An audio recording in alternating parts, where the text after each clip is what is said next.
Buonasera, vi preghiamo di prendere posto per l'inizio dello spettacolo. Grazie.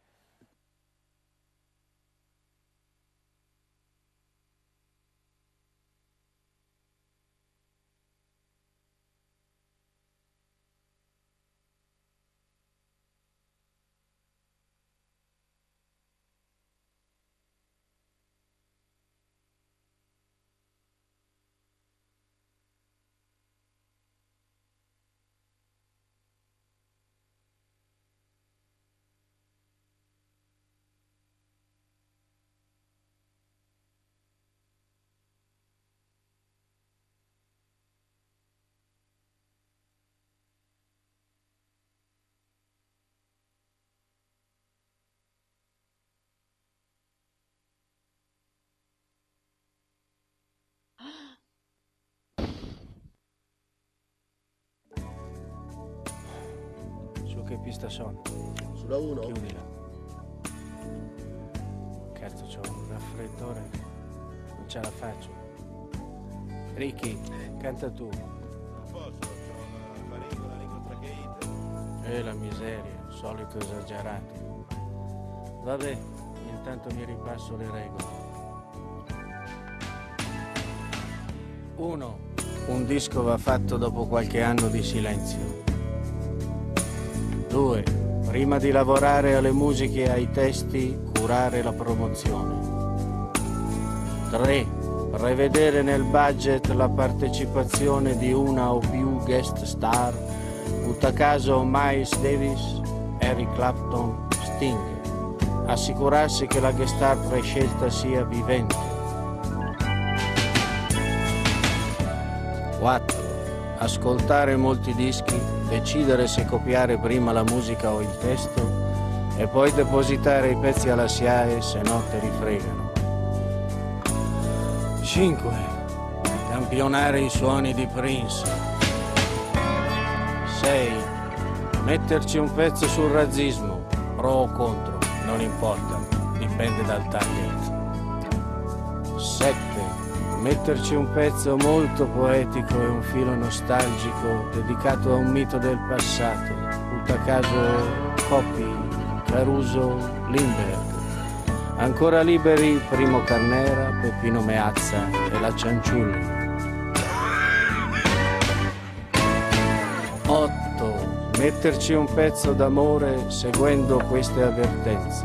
Lui deve essere solo, se lui è solo Va bene, se è sposato, non va bene, se lui è solo perché lei si va droga, bene, se lui è solo perché preferisce drogarsi, va bene, se lui è solo perché lei è un po' puttana, lasciare in coda il numero di telefono di lei. grazie.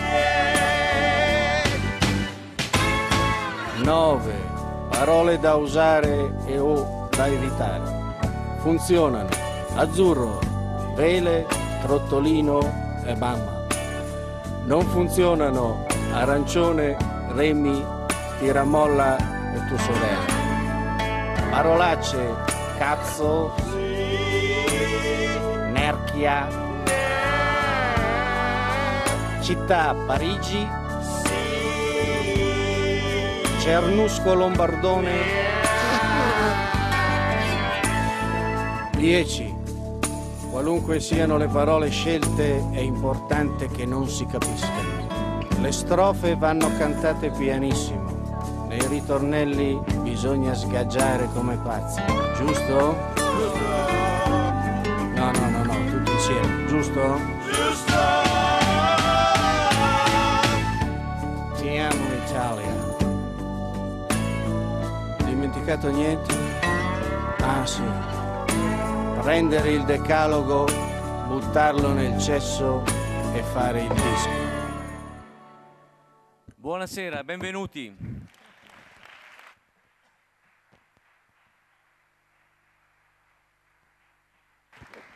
Siamo alla penultima serata di queste edizioni 2014. Grazie ancora per essere con noi. Saluto i nostri compagni di viaggio, gli studenti universitari delle università di Macerata e di Camerino, ai fianchi del nostro tavolo. E mi fa piacere, anzi rimedio a una mia mancanza, una mia dimenticanza, perché in tutte queste serate, nel foyer, ma anche nei camerini e nelle varie stanze di questa bellissima società filarmonica che ci ospita, operano altri studenti che compongono la redazione di Shusha, che raccontano sia online che in cartaceo i protagonisti del festival, quindi gli artisti che vengono a trovarci per le selezioni, gli ospiti e così via. Quindi un grazie veramente anche al loro lavoro.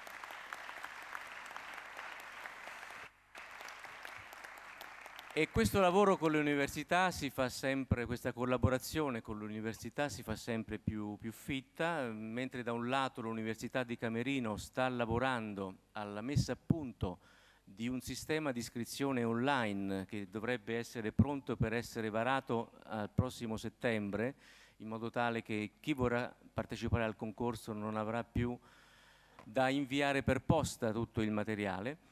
E dall'altro lato l'Università di Macerata, ad esempio, ha indetto un premio per lauree, per tesi di laurea, in concomitanza dei 25 anni della storia di musicultura. Per cui laureandi e laureande dell'Università di Macerata che si discuteranno la loro tesi nell'arco di quest'anno, potranno cimentarsi su varie tematiche riguardanti musicultura, dal letterario al giuridico, l'economico, il prettamente comunicativo e così via. Già stanno arrivando molte chiamate e siamo curiosi veramente di conoscere poi quali saranno i risultati. Saluto e presento coloro che siedono con me qui al tavolo.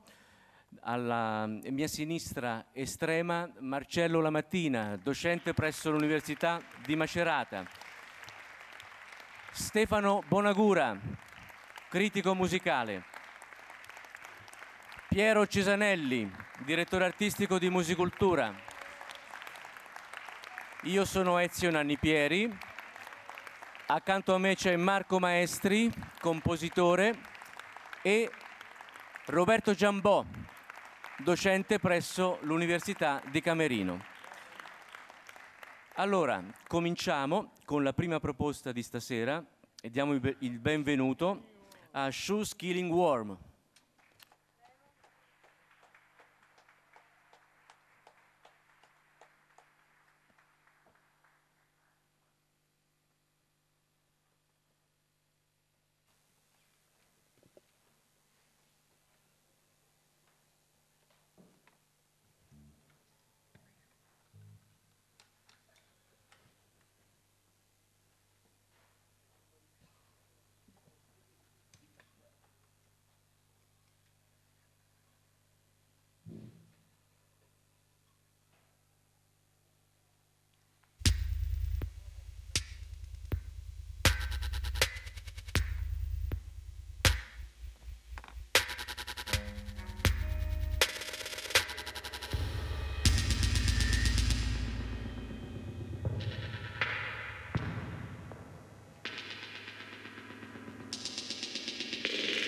C'era un uomo in un libro. Andava in giro con una bambina, un oggetto, una bambola, e la trattava come se fosse la prova della sua virilità. Lei era Lolita, lui soltanto un piccolo uomo.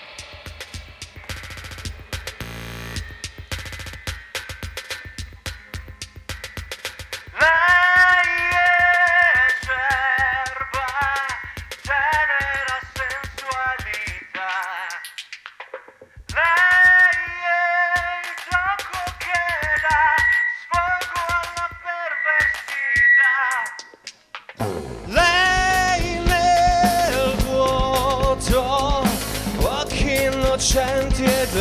mia. Lei che ingenua non sa qual è la mia malattia e mi accoglie dentro sé. Come fa solo lei.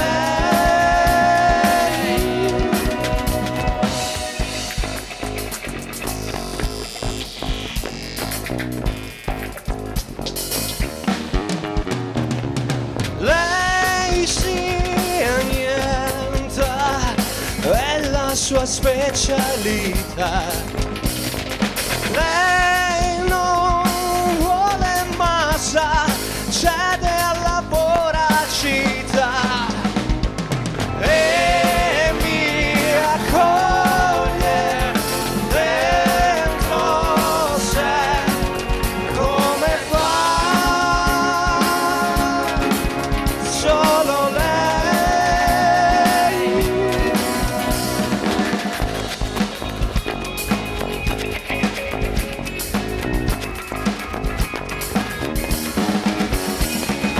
E mi accoglie dentro sé. Come fa solo lei.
Solo con lei completerei l'uomo che non sarò mai. Con lei vergine lei ritroverei pura nel suo guaire per me.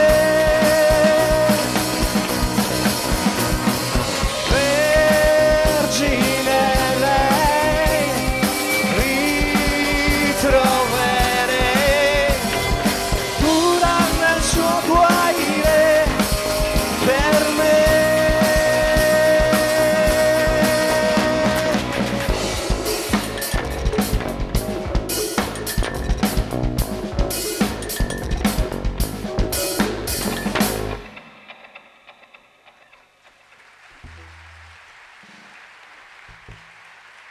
Grazie, benvenuti. Noi siamo gli Shoeskilling Worm, proveniamo da Foggia. E il prossimo brano che vi presentiamo si intitola Perfetto.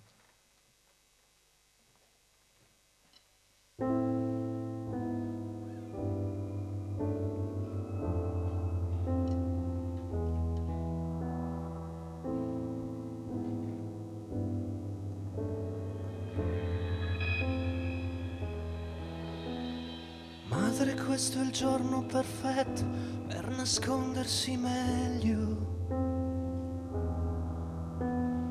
Questo cielo freddo ci avvolge come fosse velluto. Nel mio petto un nodo s'agita. Lenta consunzione d'anima che va più giù.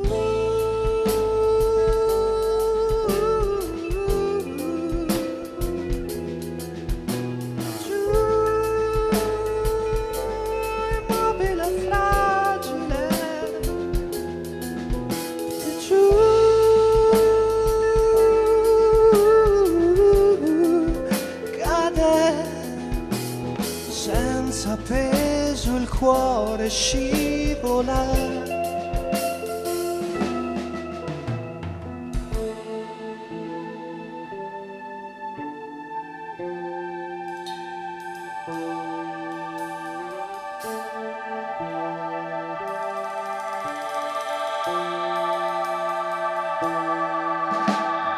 Madre, questo letto d'acciaio, che terribile gabbia. Dentro la sua morsa mi stringe con la rabbia che c'è. Prendi i miei 10 anni e portali dove assenza è quasi libertà. Così giù.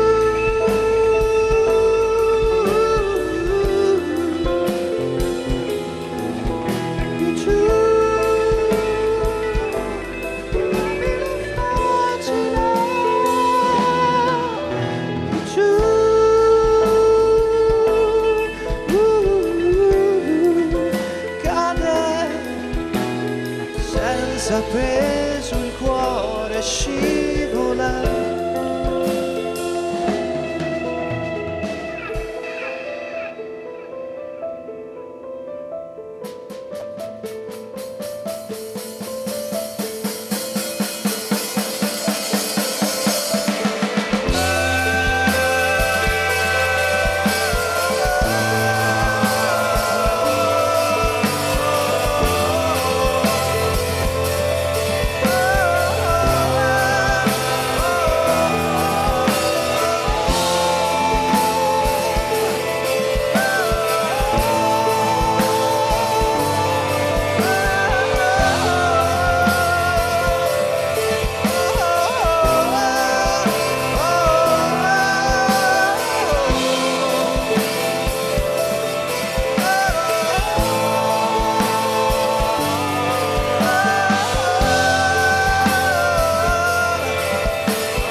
Per nascondersi meglio. Ora che ti chiedo il coraggio del peccato più bello.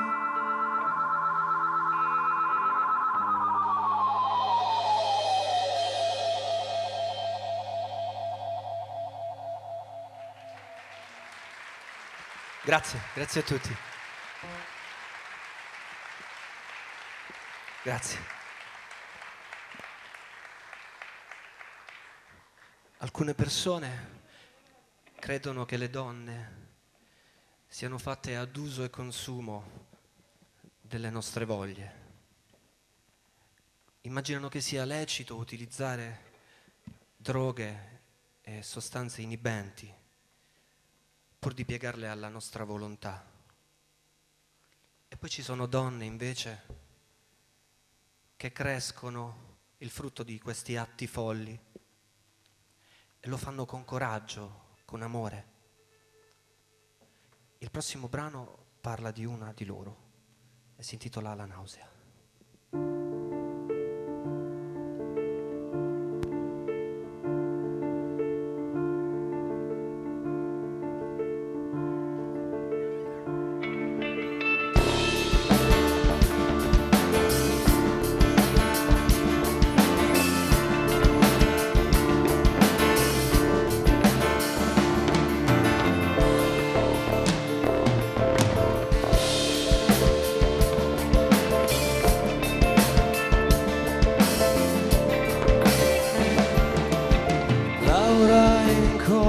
Un peso e il peso è nausea.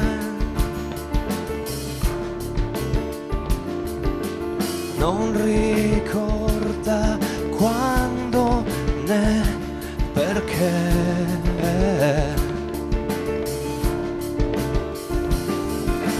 Gonfia il ventre poi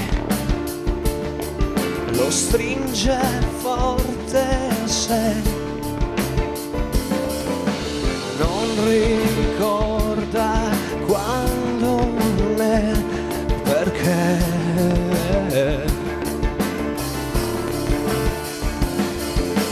Lei è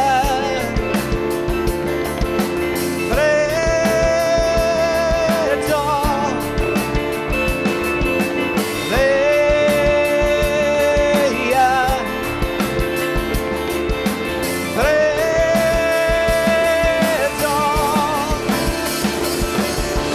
non pensare che male fa.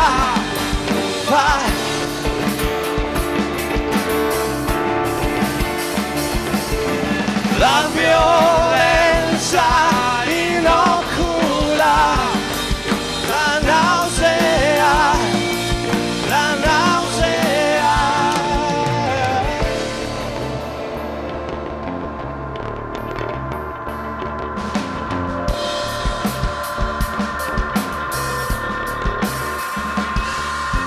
Laura al suolo versa sangue vergine,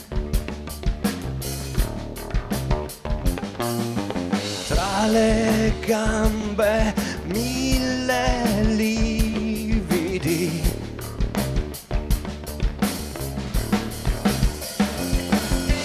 Lei è freddo,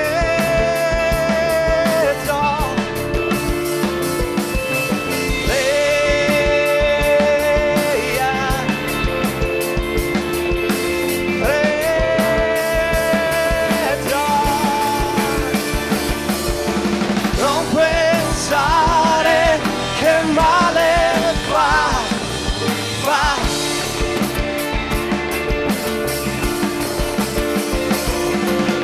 La violenza inocula la nausea, la nausea. La violenza inocula la nausea, la nausea. La violenza inocula la nausea, la nausea.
Grazie.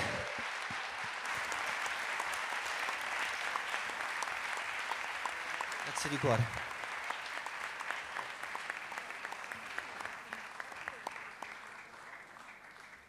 Buonasera Luca e benvenuti. Buonasera. Allora, a tutti voi. sono qua. La prima curiosità è molto semplice. La vostra storia ha già qualche anno alle spalle, quindi avete esperienza. Negli ultimi 5 anni basso e batteria sono entrati stabilmente nel vostro organico. Si è formato un suono che abbiamo sentito questa sera, cioè il suono c'è, non si discute, è equilibrato, ben composto, con l'uso dell'elettronica senza eccessi, diciamo, non troppo evidente nel mix e nel balance generale del gruppo. Una cosa che può essere interessante per noi che stiamo da questa parte ad ascoltarvi come commissione artistica è anche capire con questo tipo di suono quali sono le vostre, come quelle di altri artisti, reali aspettative in una situazione generale del mondo della musica, in particolare quella italiana, come questa. Cosa vi proponete di fare? Cioè dove volete arrivare? Perché la conoscenza di quello che si fa, di quello che si propone, deve essere messa in relazione, purtroppo, ma è normale che sia così, con le leggi del mercato. Non solo leggi del mercato, Del ma sentire. sai che se hai un suono sicuramente non potrai arrivare dove arrivano certi altri suoni, no? Certo, Ecco. certo. A parte che mi rendo conto che anche dover costruire uno spettacolo architettato in questo modo richiede di essere supportati, e colgo l'occasione anche per ringraziare tutto lo staff fonico che ci ha aiutati appunto da molto rispetto a quello che invece può richiedere un unplug. Però noi cerchiamo di seguire il nostro sentire e siamo anche abbastanza ottimisti guardando a quello che sta venendo fuori nel panorama ultimamente. L'utilizzo appunto della elettronica, però non in modo da fare soltanto un'esibizione virtuale, virtuosa, ma il suono che rappresenta quello che vuoi dire. E quello cerchiamo di fare in tutti i brani in cui ogni singolo suono è a servizio del testo e ogni singola nota è al servizio dell'emozione che la fa scaturire. Questo è quello che sento. A che cosa vi ha portato però proprio come soddisfazione, risultati che voi avete potuto misurare in questi anni di attività? Cioè, proprio siete soddisfatti di quello che avete raggiunto non solo a livello di suono ma di rapporto col pubblico, occasioni per suonare, il poter esibirsi ed esibire quello che si è capaci di fare è una cosa normale, no? Certo. Cioè tu hai un'idea da proporre al pubblico, se non riesci a farlo rimani lì con grandissima insoddisfazione. Ovviamente quando non entri in contatto, non c'è connessione con la gente che sta al di là, risulta sminuito anche quello che tu tenti di dare. E invece i momenti più belli sono quando c'è una sinergia, quando c'è un ricambio continuo. Questo non sempre succede ovviamente, perché le esperienze di chi fa musica e la fa con passione lo portano ad andare anche come una palla di cannone contro ogni pubblico e a cercare di, appunto, se la spinta è tanta, se noi cerchiamo di dare tanto e non c'è una controspinta, allora voliamo attraverso e quindi va a finire che nemmeno noi ci arricchiamo. La prima cosa che cerchiamo è quello di condividere. Questo avviene soprattutto quando ci ritroviamo e lo sappiamo già a priori in realtà, in occasioni, in situazioni, in festival dove già sappiamo a priori che l'organizzazione ci permetterà il nostro seme potrà attecchire, come in questo caso, come è andata qui. Grazie Luca, un'altra domanda.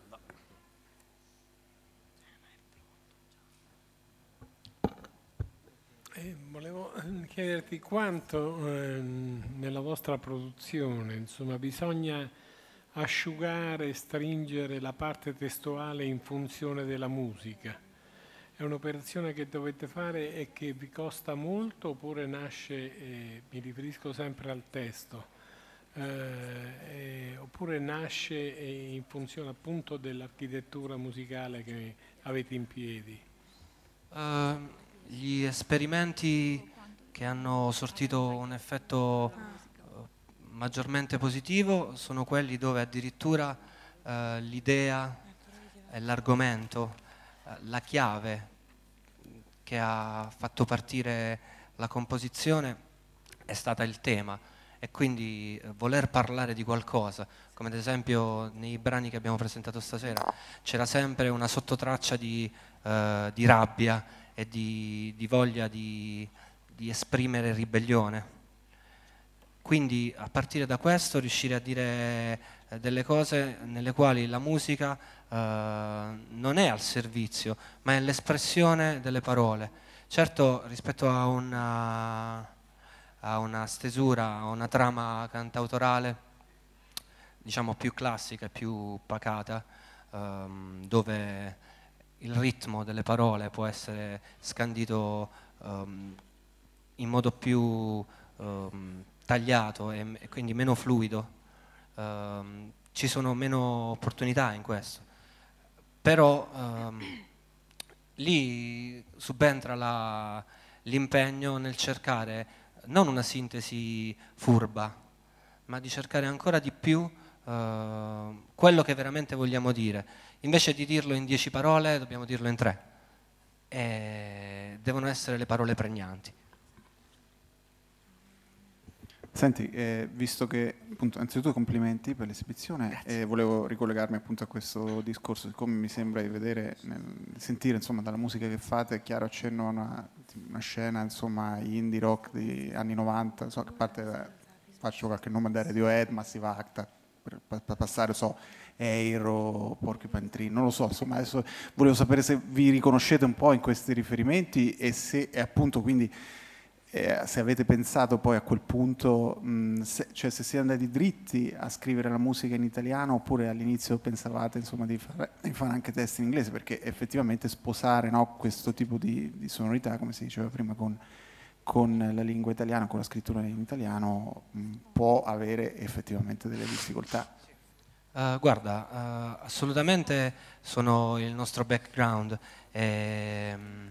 Anzi, soprattutto di alcuni di noi che provengono estremamente dalla musica suonata e meno cantautorale, come invece può essere il mio percorso. Però la scelta di scrivere in italiano, secondo me, può essere addirittura vincente nel mercato italiano, perché appunto tu mi hai dato una data e mi hai detto anni 90, quindi questo vuol dire che oltre confine queste strade sono state già battute. Invece per quanto riguarda il territorio italiano, se devo pensare a gruppi che cercano di realizzare questo tipo di alchimia di suono e di parole, me ne vengono molti meno rispetto a se devo cercarli in Europa, in Inghilterra, in America. Anche in questo caso però non è fatto per essere più fighi, è fatto perché sulla bilancia, sui piatti della bilancia pesano ugualmente la volontà di fare una musica e di trasmettere attraverso le vibrazioni della musica e al tempo stesso anche riuscire a comunicare la poesia dei testi, che cerchiamo di non perdere mai. Grazie. Grazie Luca. Grazie a voi. Ciao. Ancora una volta. A presto.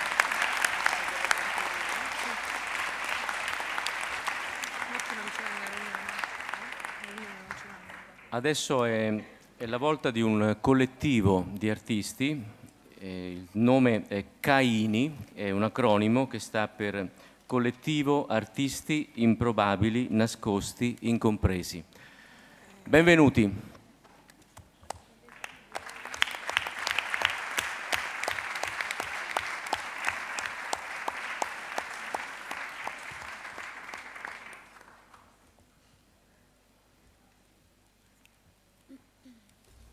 Sì, buonasera. Buonasera.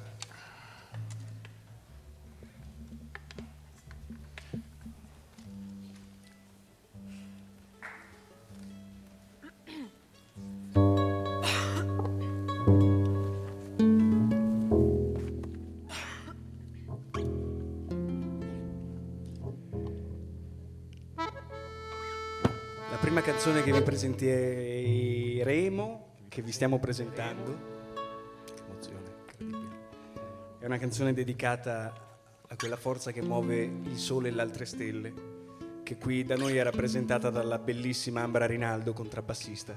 Canzone dedicata alla donna. Questa canzone ha un nome e cognome, si chiama Margherita Bradamante.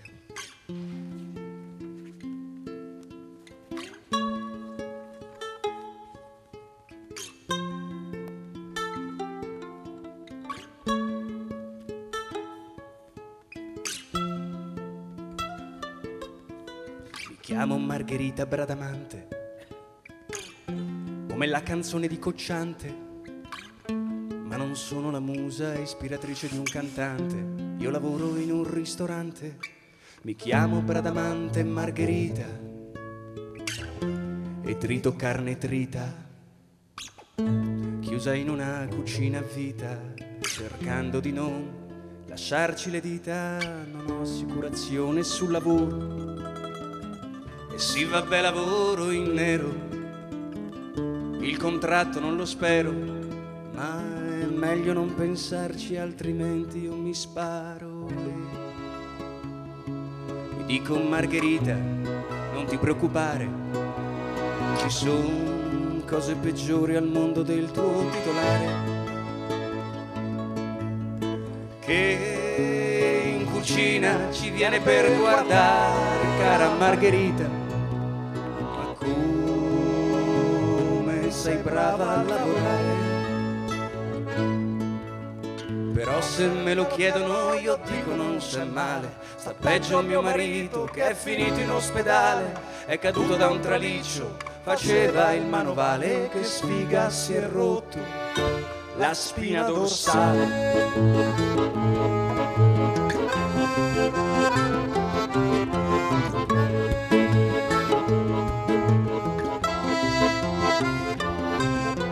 Chiamo Margherita Bradamante, come in Orlando furioso, la donna combattente. Ho lasciato il ristorante, ora faccio l'inserviente. Mi chiamo Bradamante Margherita e ci sono riuscita a cambiare la mia vita e ad essere una donna emancipata ed inserita.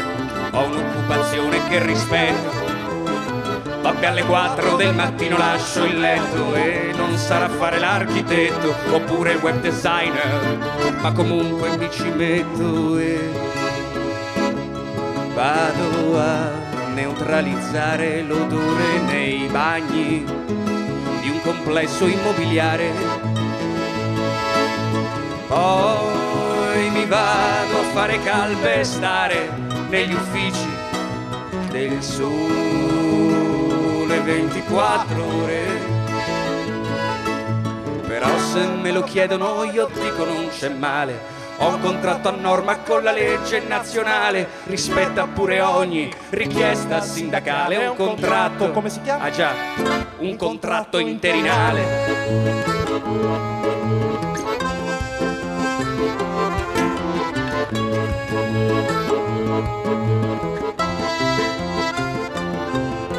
Mi chiamo Margherita e questa è la mia vita, è la mia verità, mi negano il contatto con la mia dignità, però non mi lamento, tra 6 mesi, un anno finirà questo mio contratto con l'instabilità. Il tempo è determinato a tenere la sua maschera. Ma non voglio infastidire lo Stato e Confindustria che a non fare male adesso impara ed evita. Io non si sa mai imparo l'arte dell'equilibrista, non correrò il rischio di ribatterci la testa. Scusate se diffido della vostra sincerità, ma non c'è altro sistema. Solo così non finirà nel vuoto di un cassetto la mia precarietà, rischiando di restare su una sedia per l'eternità. Ma non preoccupiamoci, nessuna novità, ha solo perso quotazione il valore della vita. tanto quando torno a casa mi guardo un bel reality, poi per rilassarmi mi compro nuovi abiti, così per quel che posso aiuto anch'io l'economia. Sono solo un po' esaurita, però non è pazzia come una mia collega che è finita sul giornale, faceva la mia stessa vita normale, ha avuto un problemino con la sua vicina, è finita che l'ha strangolata, era una marocchina. Ecco il risultato della guerra tra pezzetti, ci hanno negato il pane e ora ci tolgono anche i denti. Però se me lo chiedono io dico non c'è male, sta peggio mio marito che è ancora in ospedale, non è ancora guarito e ora scusate ma devo andare a pulire i cessi al Sole 24.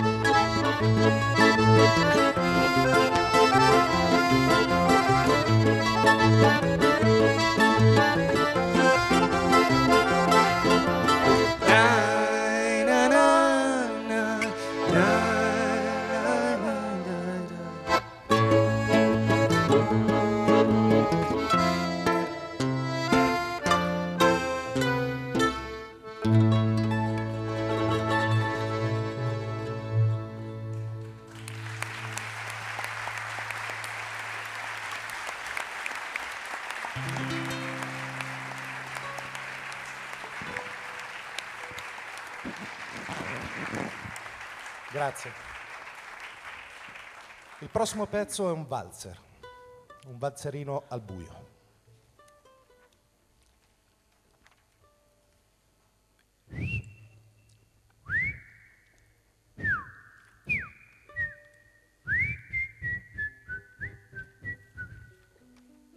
Oh, è successo qualcosa?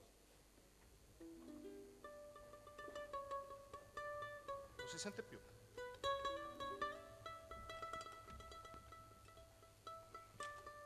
Piccoli inconvenienti tecnici dovuti a Stefano Zaninello.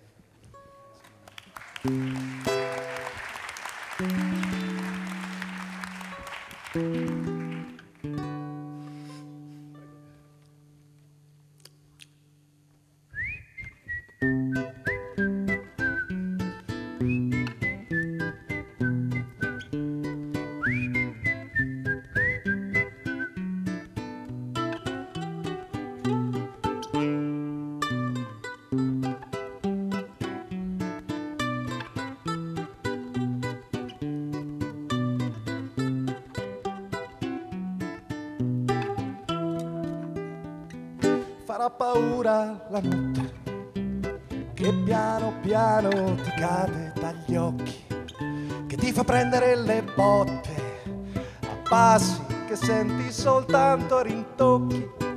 Così viveva quel tale che ciondolando picchiava un bastone lungo i muri a una piazza centrale per qualche strana ragione.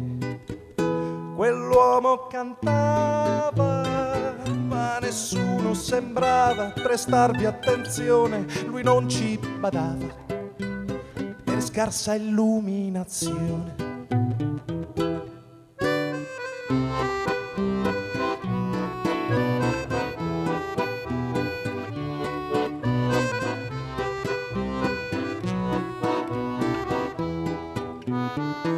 Quell'uomo aveva i difetti, tanti come qualunque altro Cristo, una croce. Gli dei non sono perfetti, nei santi diceva che al suo mancava l'udito, mancava la voce, mancava un sorriso, ma non ne faceva un problema d'umore. Il fatto è che lui non poteva veder nessun viso, si faceva bastare un ricordo, un rumore, un passato. Quell'uomo trasse in salvo se stesso e una donna da un inferno che divenne un suono in un grido della Madonna.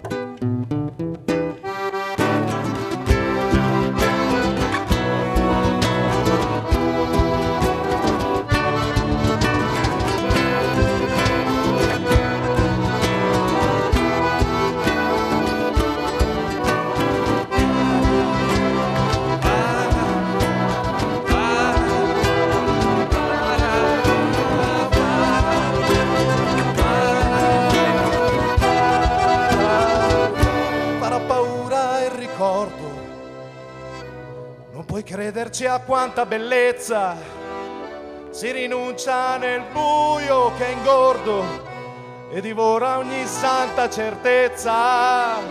Farà paura l'amore per chi non vede orizzonti a ampio raggio, ma non ci vuole un pittore per dargli un colore, basta un po' di coraggio. Quella donna dormì tutto il tempo, non si videro mai un tempo negli occhi, nei dettagli fuggiti nel vento danzando tra i suoni di altri rintocchi.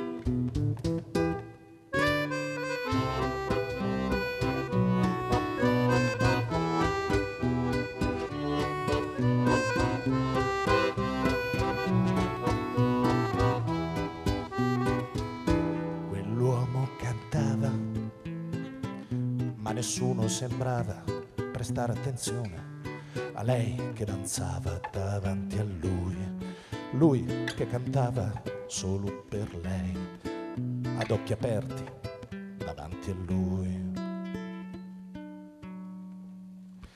Ma nella sua immaginazione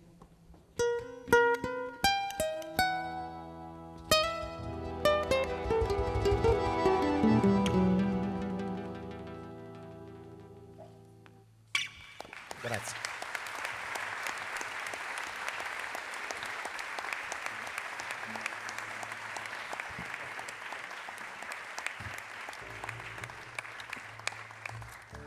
Grazie.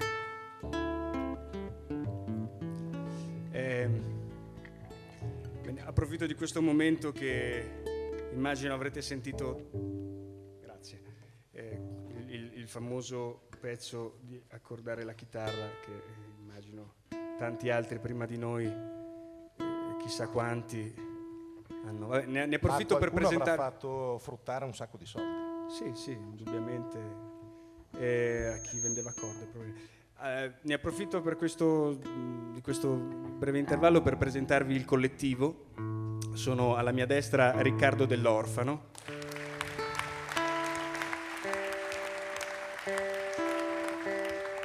pensavo di farlo durante la fase finale del pezzo che stiamo per fare, che è l'ultimo, ma poi ho detto ma perché rovinarlo così, così almeno al mio background.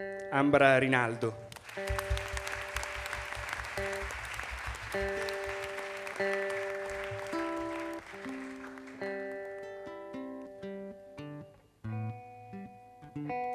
Mentre invece alla mia sinistra e alla vostra destra Stefano Zaninello, che ha cantato per voi il pezzo che avete potuto udire poc'anzi, che ha nome Valserino al buio. Quello che zagaia è Enrico Ballardini.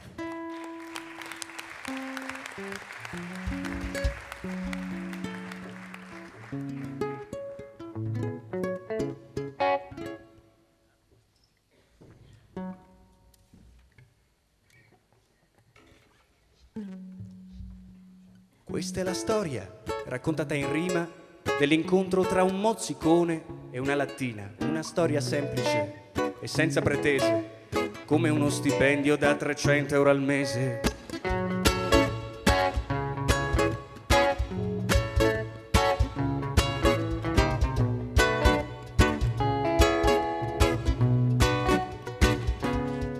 Un incontro sbocciato in un amore che segna, nato su una spiaggia dorata in Sardegna, e si eran già accorti l'una dell'altro, ma senza riuscire mai a guardarsi in volto, e restavano lì a spiarsi da lontano, senza potersi prendere per mano. Orizzonti comuni nello stesso sguardo, offesi da un destino crudele e beffardo. Non so cosa accadde, chi trovò il coraggio, chi fu più impetuoso e chi invece più saggio, sfruttando un'onda anomala e anche scaltra, si trovarono assieme l'uno verso l'altra, e la lattina disse: ti amo davvero, ho il cuore di latta ma è un cuore sincero, mio mozzicone, se anche tu mi ami, io e te non staremo mai più più lontani.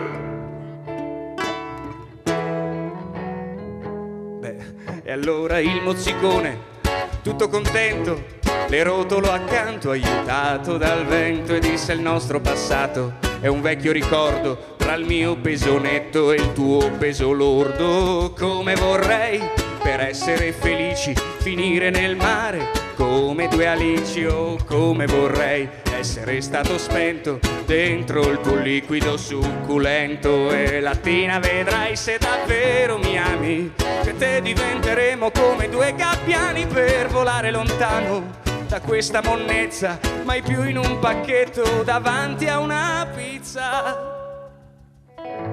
Insomma, una storia con tutti i suoi crismi, passione, erotismo e senza moralismi.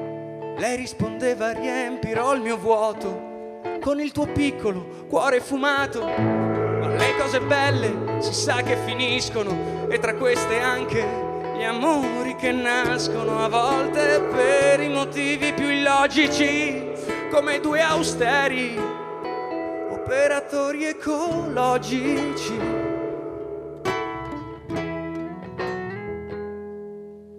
Venuti per porre rimedio al peccato di un posto stupendo che è stato sporcato, arrivarono in due con due grossi sacchetti dalla pineta tra un coro di insetti, guanto di gomma e occhio contento, ignari di andare a mutare un evento e distruggere il sogno mai realizzato di chi vuole volare per non essere calpestato. Ed ecco la storia così finisce. No, che non furono mangiati da un pesce, ma il mozzicone nel sacco di destra e la lattina in quello a sinistra.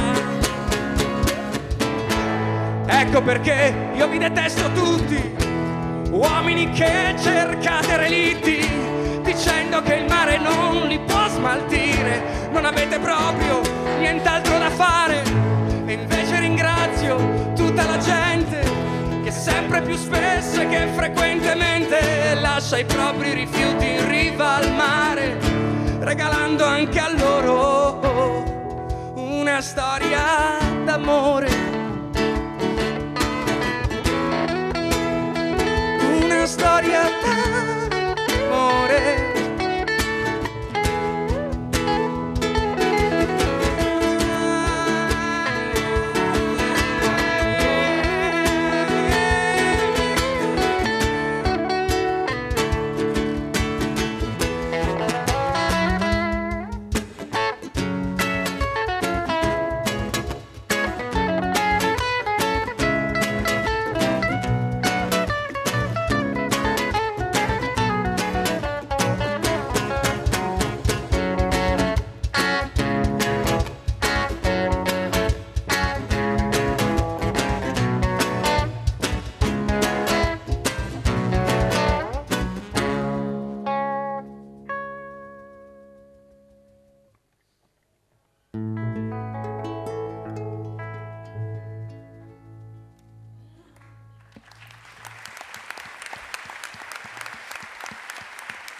Riccardo Dell'Orfano, Ambra Rinaldo, Stefano Zaninello. Enrico Ballardini.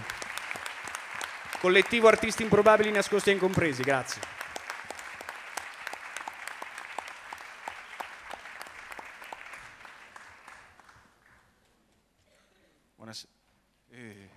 Buonasera. Dunque, con i vostri brani, sono qua al centro, mi vedi? Grazie.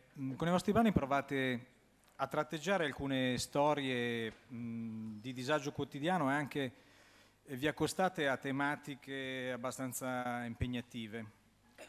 Però lo fate utilizzando l'arma dell'ironia, che aiuta spesso a levigare tutto quanto. E questo tipo di approccio compositivo che avete voi lo si trova anche, a mio avviso, nei comici, sia in una certa scuola cantautorale. Ecco, volevo sapere da questo punto di vista quali sono i vostri riferimenti. Allora, è indubbio. Noi veniamo da Milano e quasi nessuno di noi, anzi nessuno di noi è originario di quella città, oriundi. I nostri riferimenti musicali sono chiaramente i grandi autori milanesi, primo di tutti Iannacci, chiaramente. Vincenzina è la canzone d'amore dei miei genitori, quindi potete ben immaginare il mio personale legame a quest'uomo particolare. E quindi in qualche modo sì, i nostri riferimenti dei grandi cantautori italiani, dai più svariati, da De Andrea a Iannacci a Gabber a Ciampi, quindi sicuramente vedere come questi personaggi affrontavano determinati temi ci ha spinto a seguire le loro orme, a seguirle. Poi speriamo di aver trovato un modo nostro di onorare, cioè un modo nostro di fare questa cosa, poi ai posteri l'ardua sentenza, speriamo. Ardua però.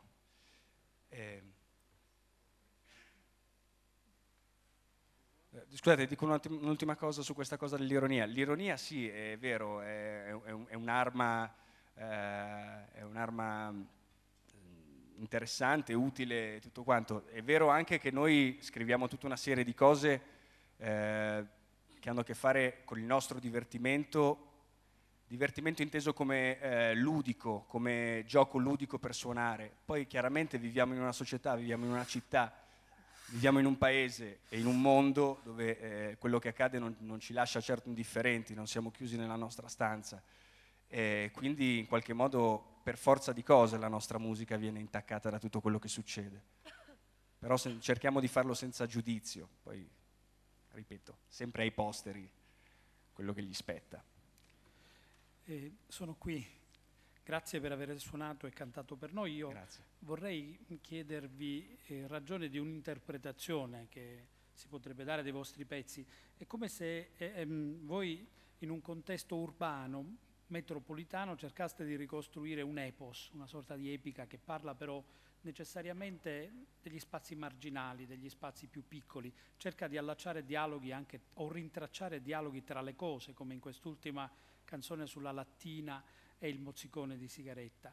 Però a un certo punto in una canzone che fa riferimento al personaggio di Margherita e al personaggio di Bradamante, un po' una canzone sospesa tra Cocciante e Calvino, perché penso che piuttosto che ad Ariosto voi abbiate guardato a Bradamante del Cavaliere Inesistente, c'è una frase molto, molto interessante che dice: ecco il risultato della guerra tra pezzenti. È come se quest'epos alla fine toccasse il tema tipico di ogni epos, cioè lo scontro di civiltà, che però qui diventa uno scontro tra vicini che non si capiscono e l'uno dei quali finisce con l'ammazzare l'altro. Questa vostra attualità è più storia o più epica secondo voi? Devo rispondere sempre io? Ovviamente sì, è certo. Ma sì, effettivamente, no, credo di aver inteso la domanda. Mi piacerebbe restare in questa domanda, perché voglio dire, noi quando penso ognuna delle persone che si è esibita qui stasera, ma che insomma, o che si esibirà, eccetera, quando scrive una canzone non cerca, o chi scrive un testo, non cerca per forza di dare poi un'interpretazione, lascia che sia agli altri. Sicuramente è curiosa questa domanda, perché proprio ieri parlavo di un mio amico sull'Odissea. L'Odissea, adesso sembra che non c'entri niente, ma curiosamente nell'Odissea si parla di una cosa attualissima, non per niente è diciamo, il capolavoro che segna la letteratura dell'Occidente, no? La prendo alla larga, non so, però c'è una cosa incredibile, si parla pochissimo in realtà nell'Odissea delle storie che accadono, cioè sono lasciate molto a poche frasi, mentre invece si racconta tantissimo dei banchetti che fanno, cioè come se questo viaggiare, questo continuo viaggiare di Telemaco e di Odisseo, come a dire, viaggia, vai via, vuoi stare meglio? vai via, no? Troverai da mangiare, e c'è sempre questa rincorsa del non voler stare vicino a quello che, in questo senso mi riallaccio, credo, di non stare vicino alla propria storia, andarne a creare un'altra. E non sempre questa cosa, invece di cercare di cambiare o migliorare o sistemare le cose, uno cerca di prendere altre navi verso altri orizzonti blu, e qui mi perdo. No, spero di aver risposto, non so come, ma spero. Sì, hai risposto in modo molto intelligente e arguto. Tra l'altro...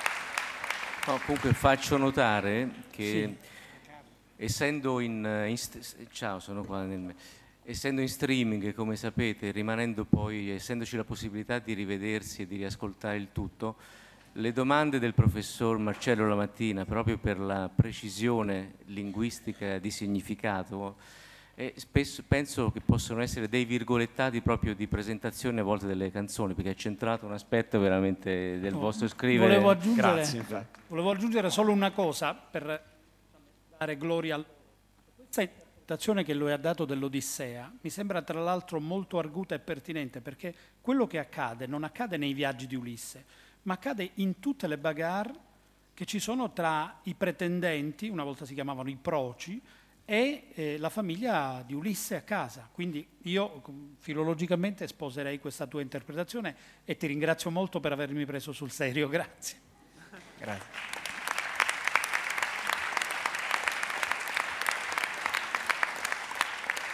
Vi salutiamo, grazie. Grazie mille. Sperando di non trovare i proci a casa. Ciao.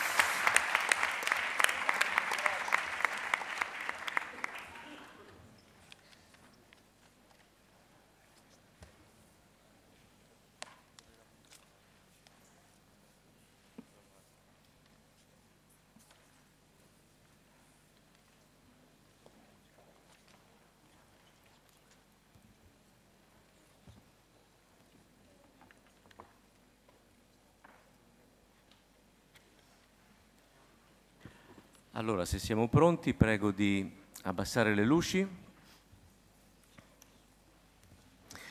e invitiamo sul palco Francesca Romana.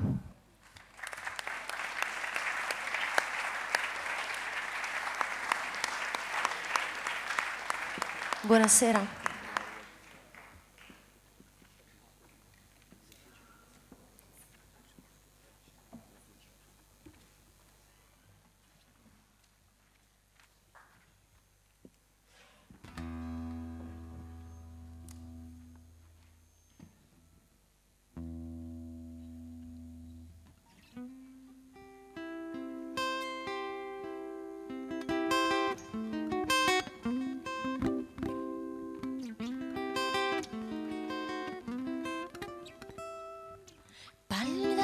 Scivola sul viso me, l'ombra macchia il muro candido mentre mi sto fermo sulla soglia, sa che ti ho già visto, più mi insegui più ci prendi gusto, sciogli le tue torbide mani, tanto già lo so che quando mi risveglierò troverò le ortiche sotto il letto e polvere in salotto e luci basse e le finestre ancora chiuse. La civetta canta storie tristi al buio pesto, il tuo sguardo buca gli occhi, muove ogni mio gesto. Lei non sa, non vede mai quel che io ho visto. Fantasie che spiegano le ali in questo posto e che svaniscono alle 6. Tanto già lo so che quando mi risveglierò troverò le ortiche sotto il letto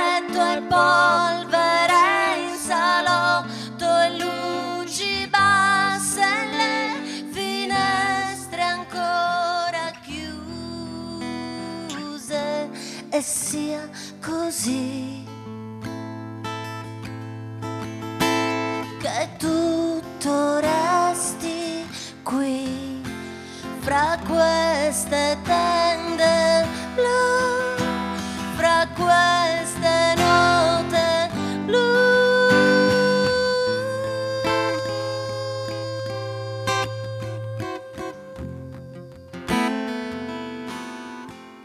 La la la la la la la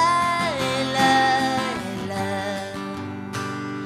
tanto già lo so che quando mi risveglierò sentirò le spine sul cuscino e il freddo dal camino avvolgerà le sedie al tavolo e anche me che aspetto te, che aspetto la la la la la la la la la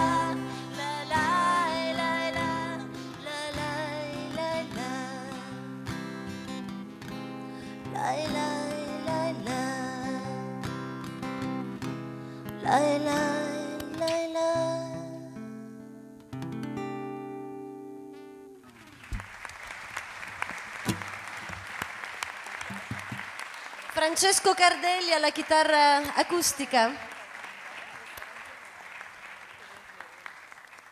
E adesso al basso, Tommaso Graziani alla batteria, Enrico Giannini piano tastiera e Michele Raggi alla chitarra. Il brano che abbiamo appena eseguito si chiama Storia clandestina ed è un brano incluso nel mio secondo album dal titolo Lo specchio. E invece i due prossimi brani sono stati scritti da pochissimo tempo, quindi sono neonati. Il primo si chiama Occhi di cera, che andiamo a eseguire a breve, appena sono pronti loro. È un brano autobiografico. E visto che prima si parlava di Odissea, guarda caso, chiudiamo con un brano che ricorda, richiama e ritrae la figura di Penelope, che si chiama Sul filo.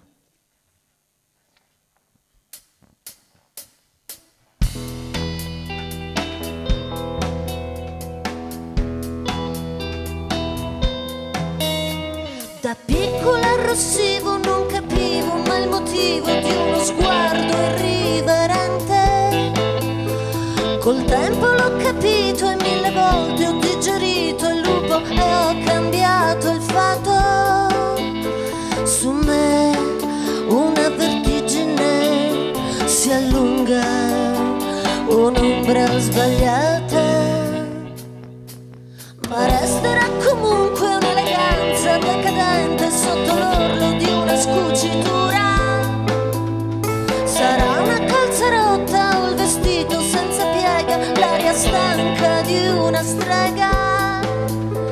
Su me non si dimentica la luce negli occhi di cera. Ridono di me mentre piano cado giù come una lucciola chiusa nel vetro dentro un bicchiere. Ridono di me mentre lenta cado giù come una bambola che cade a terra in un cortile. Ho visto molte volte la paura della morte aspettarmi sui gradini della sera. A 17 anni fare a pugni con il mondo per capire quanto si può andare a fondo. Con me una stagione sta morendo, è un canto d'autunno. Ridono di me mentre lenta cado giù come una lucciola chiusa nel vetro bicchiere, ridono di me, mentre lenta vado giù come una bambola che cade a terra in un cortile.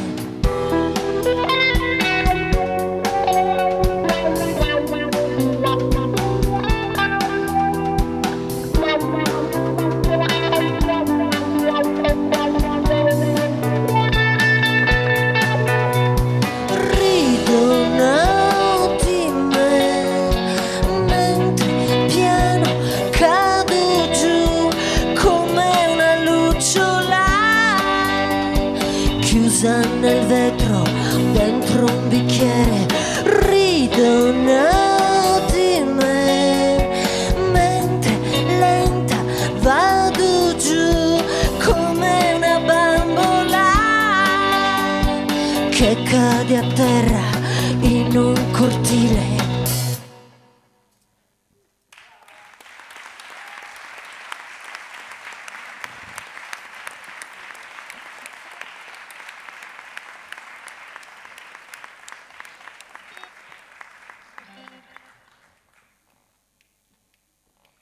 Sul filo.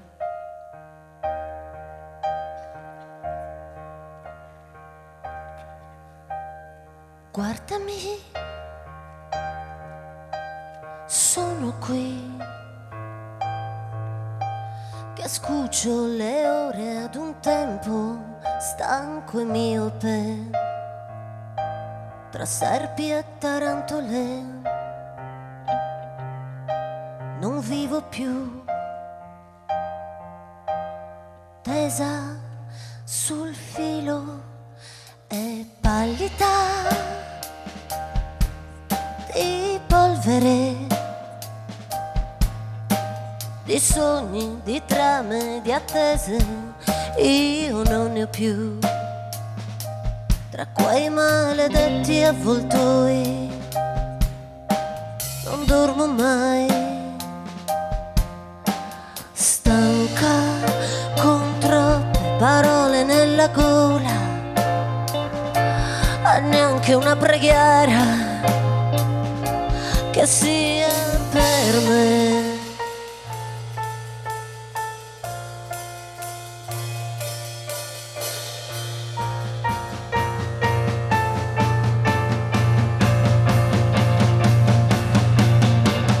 Guardati, Penelope, ti chiamano, assediano il letto nella stanza tua, tra quei maledetti avvoltoi non dormi mai, bianca con troppe parole nella gola, e neanche una preghiera che sia per te. Aspetto, inganno il tempo, la fame, anche l'affanno, resisto, resto in silenzio sul filo della menzogna, e mentre ingoio il pianto, Itaca sogna.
Grazie.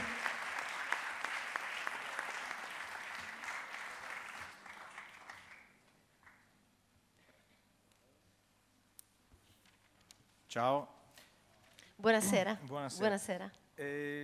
Io avevo ti volevo chiedere qualcosa per quanto riguarda l'arrangiamento del pezzo Occhi di cera, che ho sentito nella versione che hai mandato in concorso, dove c'era una parte di batteria molto diversa rispetto a quella che abbiamo sentito stasera. Personalmente la preferivo, però questo non ha nessuna importanza. Ma volevo sapere se, visto che i pezzi sono molto recenti, l'hai detto tu stessa che sono appunto nuovi, se questi arrangiamenti li ritieni definitivi o se sono ancora in via di diciamo, elaborazione, ecco.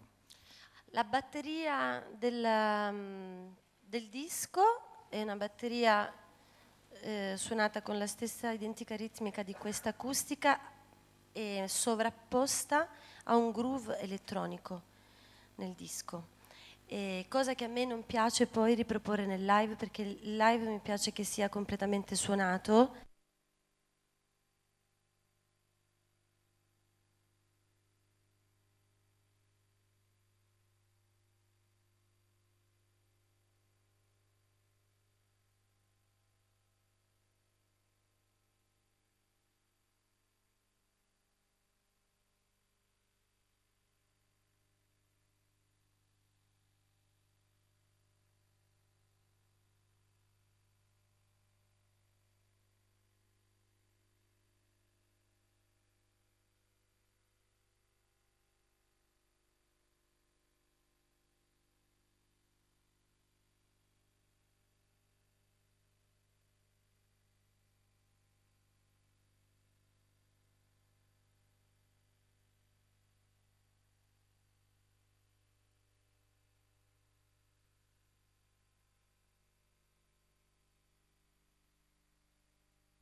Perché il cantautore ha bisogno di quello.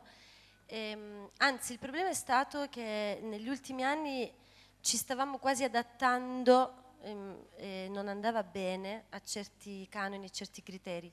La crisi, penso che per chi come noi è un cantautore sia stata invece una fortuna, perché ha tagliato i rami secchi e ha lasciato in piedi soltanto le verità.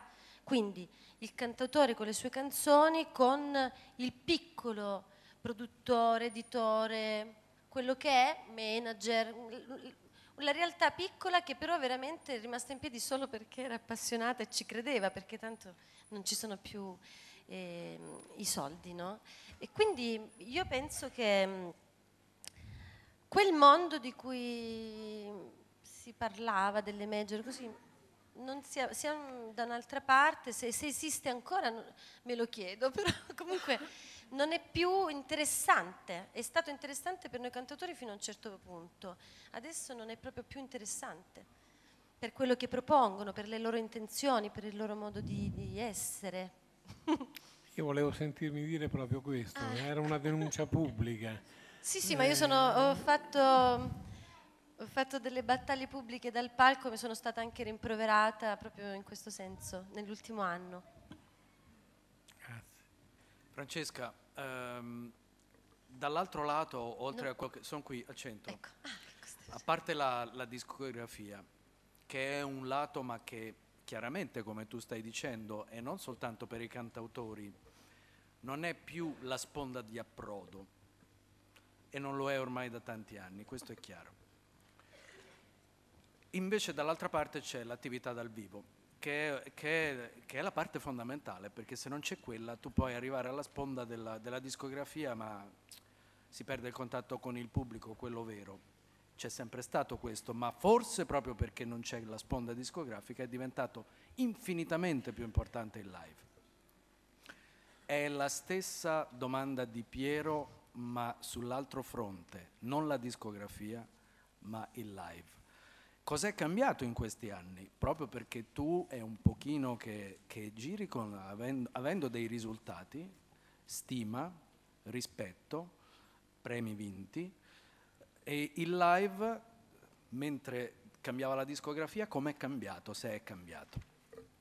Sì, è cambiato perché anche lì non ci sono più soldi. E anche lì in realtà se in un primo momento io stessa ho sofferto molto di questo diminuire, no, proprio numerico delle possibilità di esibirsi dal vivo, in realtà dopo facendo i conti ho visto che anche lì c'era una scrematura e andavano via tutte quelle situazioni live inutili, dove sì, si guadagna dei soldi, ma in realtà sia il locale che ti ospita che il pubblico non è che poi fossero molto utili, no, a quello che si doveva raccontare. E quindi adesso si suona molto meno, i soldi sono sempre meno, però anche lì quelli che sono rimasti in piedi sono quelli che ci credono, quindi vai ad incontrare delle realtà dove ancora le persone veramente dall'inizio alla fine stanno zitte e poi si comprano e vogliono il CD, non vanno su iTunes a scaricarlo. L'esperimento estremo che ho voluto fare è stato di esibirmi ultimamente totalmente unplugged, vuol dire che proprio non c'è un filo, un cavo, né nella voce né negli strumenti.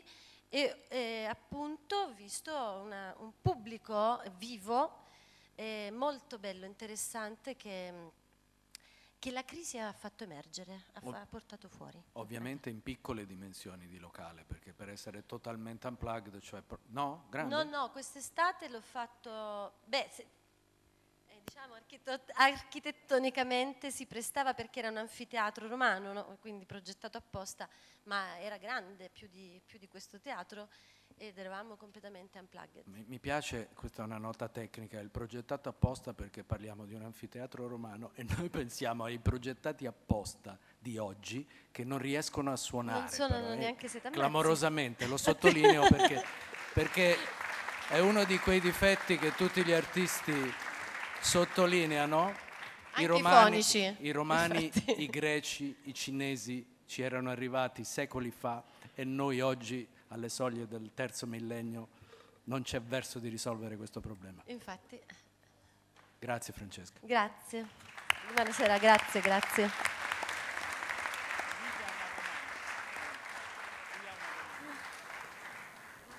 Francesca Romana ci parlava dei CD e io approfitto per ricordarvi che anche stasera i CD degli artisti che si esibiscono sul palco sono disponibili nel foyer. Sempre lì troverete anche tutte le informazioni per prenotarvi, se lo desiderate, sia per la serata di presentazione in anteprima dei 16 finalisti che usciranno da queste audizioni per il 22 settembre al Teatro Persiani di Recanati. Mi correggono, settembre sarebbe un po' troppo in là. Per il 22 marzo. E questo anticipo di primavera mi ha leggermente toccato, evidentemente. No, il calendario interno ha accelerato. E dove avremo ospite, tra l'altro, e questo ci fa molto piacere, Gaetano Curreri, che oltre che esibirsi ci racconterà magari anche il metodo di ascolto insieme a Vasco Rossi delle canzoni del concorso. Troverete anche tutte le informazioni per i prossimi spettacoli della primavera delle produzioni di Musicultura, che prevedono anche dei nuovi spettacoli. Adesso passiamo, diciamo, da una artista febbricitante, Francesca Romana, ad un'altra proposta ex febbricitante, perché sarebbe dovuto essere qui la settimana scorsa, ma un malanno di stagione l'ha trattenuto a casa. Adesso è di nuovo in forma e diamo il benvenuto a Carlo Senna.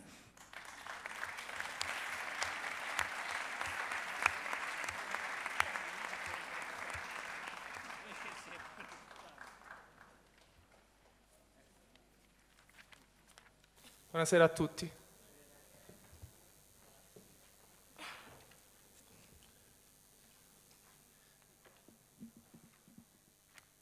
Il primo pezzo, che canterò con un microfono un po' più alto, si intitola Se.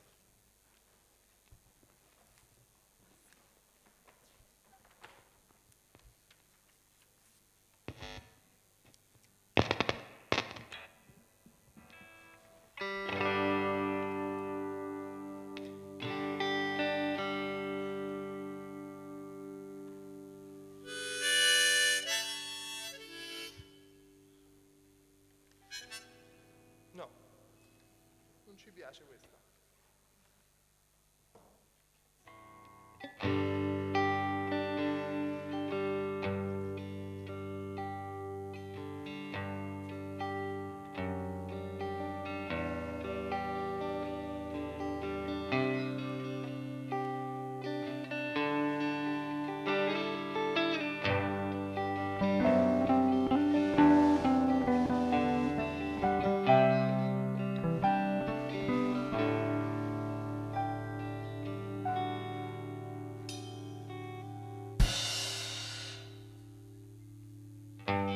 Se potessi aggiustare ciò che in passato ho sbagliato,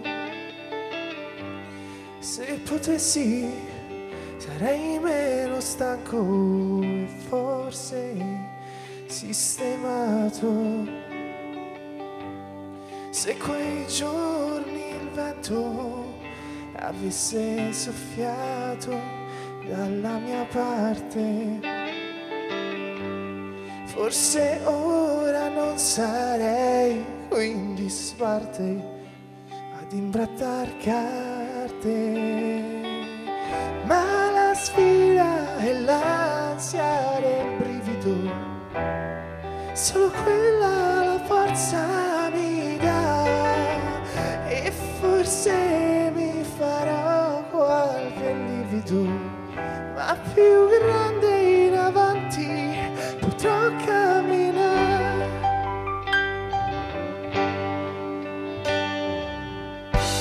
Ci sono giorni in cui vorresti scappare o buttarti a mare, giorni in cui senti che non ce la puoi fare, stai per crollare.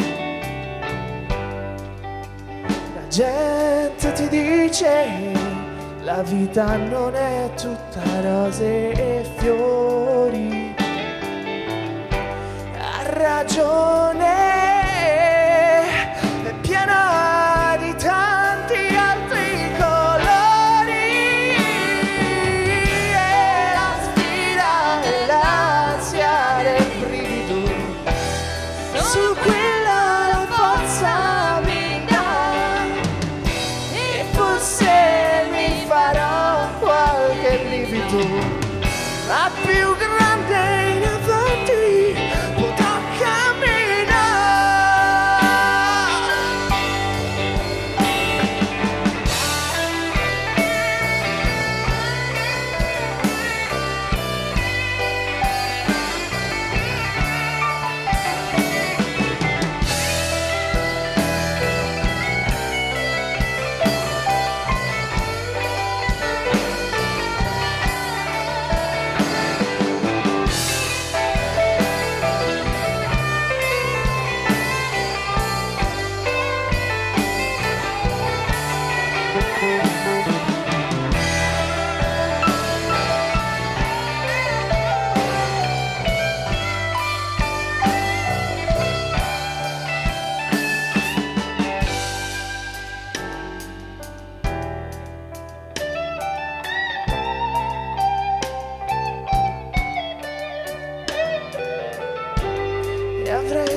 e viver per sempre. Ma la sfida e l'ansia del brivido, su quella la forza mi dà, e forse mi farò qualche livido, a più grande in avanti potrò camminare.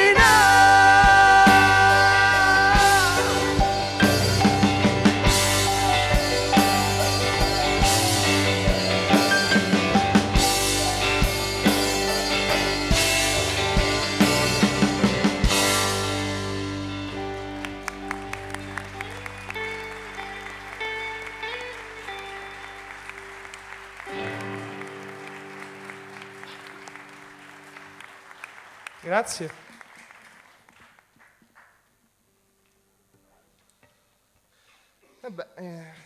Proseguiamo quindi.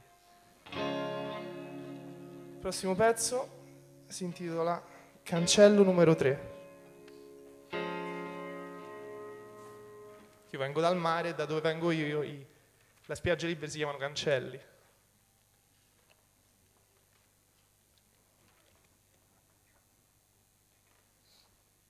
Quindi è una canzone che parla del mare.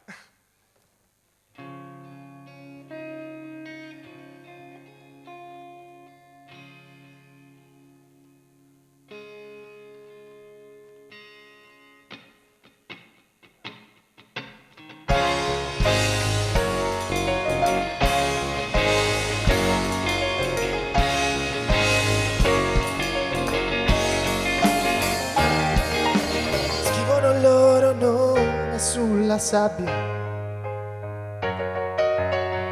con inchiostri di un sapore lontano. Il mare prende quel nome per mano e lo guida fuori dalla sua gabbia, dove ha lasciato l'ultimo sorriso.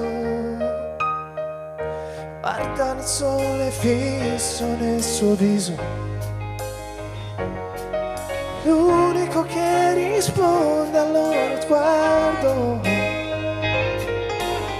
Era dall'animo troppo testardo, altrimenti quando avrebbe deciso di partire soli insieme alla rabbia.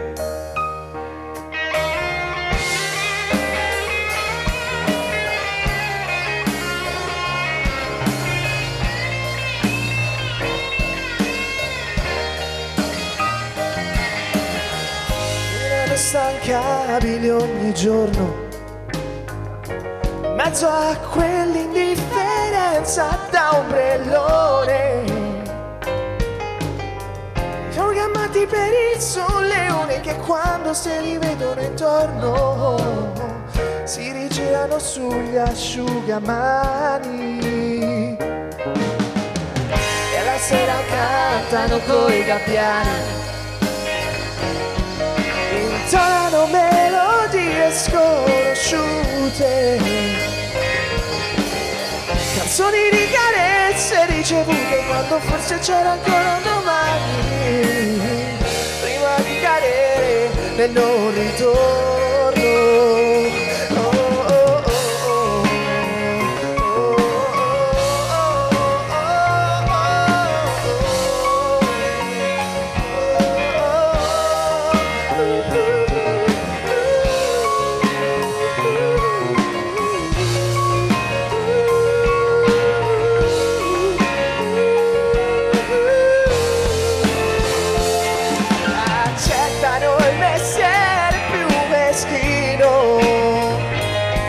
Ma il loro orgoglio a te è gargantuesco.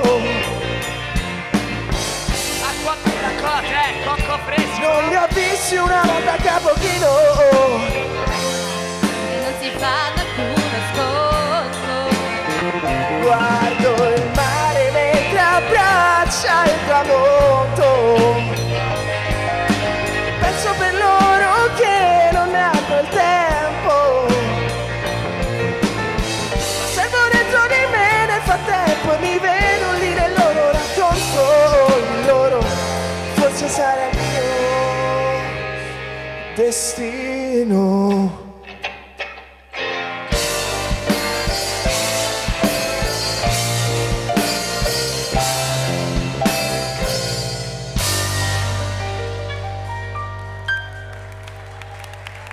Grazie.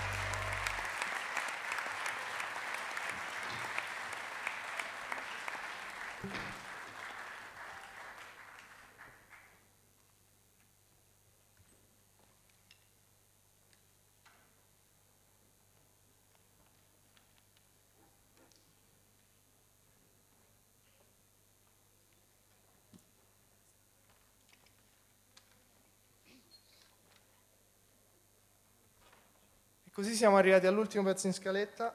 Io vorrei approfittarne per ringraziarvi perché è veramente un bellissimo palco e quindi grazie per averci permesso di suonarci.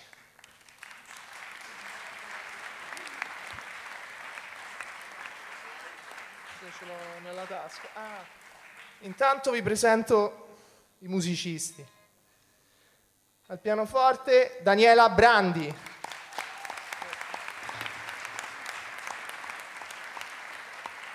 Qualche problemino. Alla batteria Piero Marangi.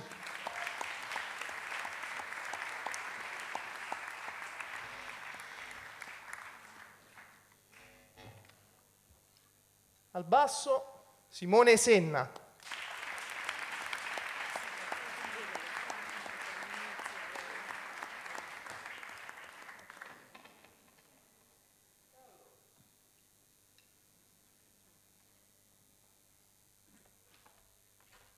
Abbiamo tutto, è stato una bella processione.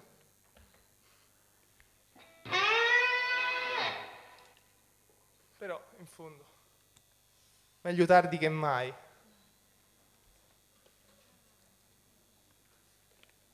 Come si chiama l'ultimo brano, Simone? Pecora nera.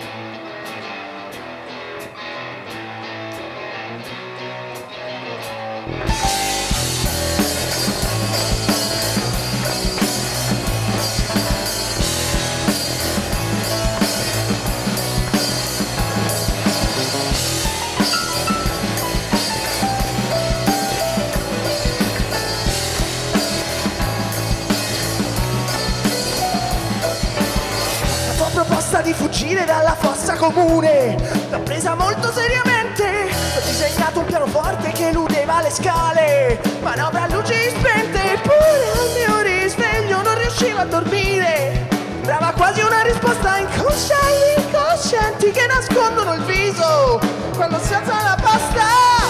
Non reggerò mai, la pressione mi vive. Un bel giorno capirai, devo sopravvivere.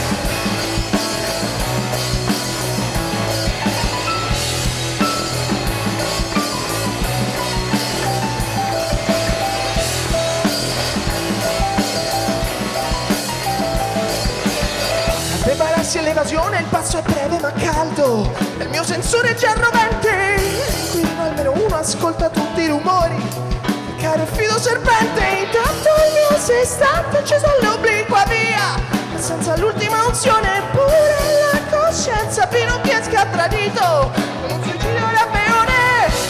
Distrai la realtà quando sembra impugnabile, prova di maturità. Romanzo friabile.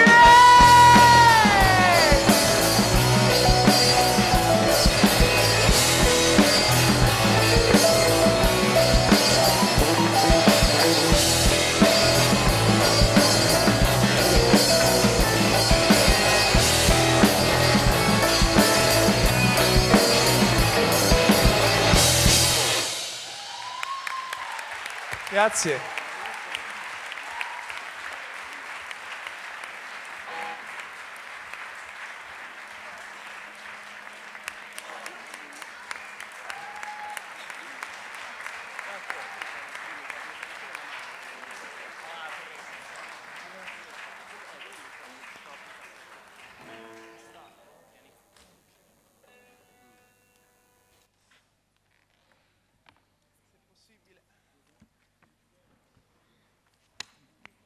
Ciao Carlo.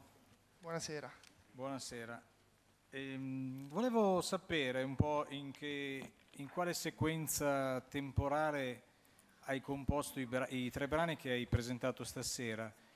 Mi sembra che abbiano una certa differenza di impostazione. Trovo l'ultimo più sperimentale, gli altri più melodici, quindi volevo sapere un po' se questo corrisponde a un percorso evolutivo. Sì, la differenza nell'arco temporale esiste, nel senso che l'ultimo brano è il più recente tra i 3. Non saprei dire se si tratta di un processo evolutivo, perché in ogni caso la parte sperimentale e la parte melodica hanno sempre coesistito nel mio scrivere, nel mio suonare, nel mio cantare. Quindi da questo punto di vista posso confermare la posteriorità dell'ultimo brano agli altri 2, ma se si tratta di una linea evolutiva lo lascio dire a chi mi ascolta. Ecco, poi un'altra cosa, vedo nelle tue note che hai suonato anche a Londra, hai fatto dei mini tour e ti volevo chiedere che differenze hai riscontrato tra il pubblico di quella capitale e dell'altra capitale dove tu invece normalmente ti esibisci. Beh, la differenza è principalmente nella quantità, sembra banale dirlo, ma i concerti di ragazzi o sedicenti tali attirano molte persone in Inghilterra, nel senso che c'è un grande interesse non tanto nell'andare a scoprire qualcuno di nuovo, ma nel passare una piacevole serata insieme. E penso sia per questo che il pubblico inglese è più vicino agli artisti che escono man mano. Possiamo vedere che praticamente ogni mese esce quello che i media inglesi definiscono i nuovi Beatles, i nuovi chiunque, insomma. La differenza con l'Italia è semplicemente che le orecchie del pubblico inglesi sono più abituate all'andare alla ricerca, diciamo, del nuovo che avanza, chiamiamolo così. Carlo, sono qua. Per quello che io ho sentito, in realtà, pur essendo tu giovanissimo, quanti anni hai, Carlo? 24. Ecco. C'è nel tuo suono una parte un pochino più popolare, inteso pop, ma c'è una parte che molto probabilmente viene addirittura dagli anni 60, al di là di come vi presentate sul palco, soprattutto voi 2 Senna. Potreste essere dei mod anni 60 in qualche maniera, venire da una generazione che è quella dei Kinks inglesi che suonavano con lo stile con cui tu hai affrontato Pecora Nera, per esempio. Sono cose che conosci, sono riferimenti diretti, indiretti, ti è venuta così molto semplicemente, oppure è una scena che, come sappiamo, delle volte ritorna, perché quegli anni 60 sono stati ripresi negli anni 80, ciclicamente vengono ripresi, sono le cose che tornano e magari per delle nuove generazioni sono totale novità, ma per chi invece le ha vissute negli anni 60 sono quel suono che poi ritorna nel tempo a riproporsi diverse volte. Ci sono gruppi inglesi e americani che suonano come i Kings di allora, oggi, e hanno successo. Se devo essere sincero, io quando prendo in mano una chitarra o mi siedo al pianoforte o canticchio tra me e me per comporre un brano, non vado certo a pensare suonerò come suonava Bob Marley nel 77 o chiunque vogliate voi. È normale che io lo confesso, sono un appassionato collezionista di dischi, chiamiamoci così. Quindi per quanto riguarda la cultura, tra virgolette, musicale, sia popolare che colta, perché comunque io ho studiato musica classica, ho studiato pianoforte per molti anni, è presente sicuramente nel mio background.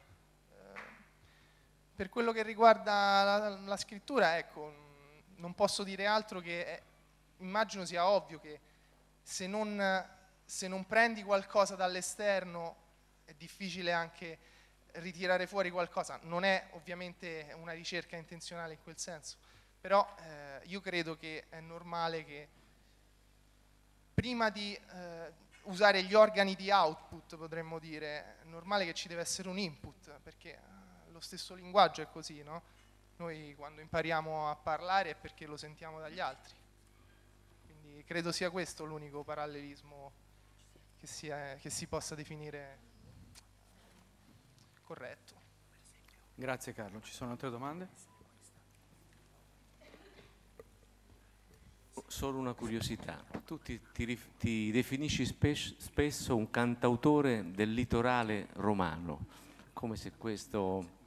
omettendo di dire il luogo, la città precisa, evoca in te qualcosa di particolare questo litorale romano, visto che poi c'è anche la canzone Cancello numero 3 che rimanda in qualche modo. Litorale è più che un luogo, è uno stato della mente, potremmo dire, nel senso che il mare è un luogo che mi ha sempre affascinato, che porto dentro come un bagaglio importante. Mi vedo difficilmente a vivere in un posto lontano dal mare, ma questo credo sia semplicemente per la mia abitudine a viverci a contatto. Quindi il litorale è, diciamo, un'indicazione di zona, anche perché se io dico Acilia, magari non so quanti di voi in sala conoscete il posto. Magari poi dietro le quinte mi spiegherai come si fa a Ostia a raggiungere il mare, perché io ho trovato tutti i cancelli chiusi un paio d'anni fa, per cui dopo ne parliamo magari. Se quelli che ti hanno visto arrivare. Grazie, ciao Carlo. Grazie a voi.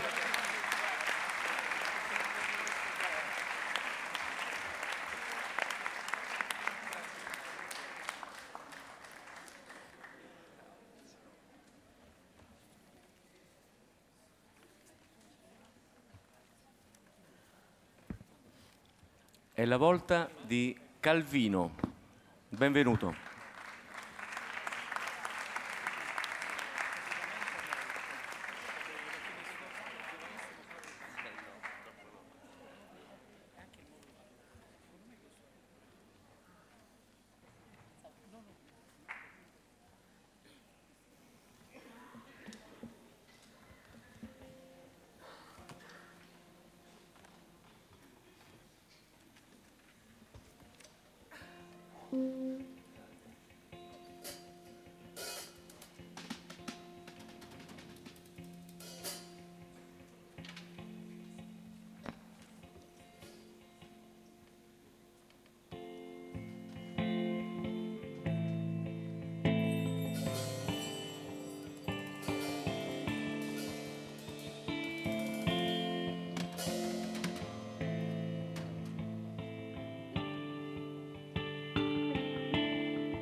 Città puoi passare attraverso le pareti, nella città puoi parlare ai vetri, nella città puoi far finta di essere senza cuore, nella città ti mostrano i denti con grandi sorrisi, tu mi avvisi, tu mi avvisi, tu mi avvisi, tu mi avvisi, quando si può uscire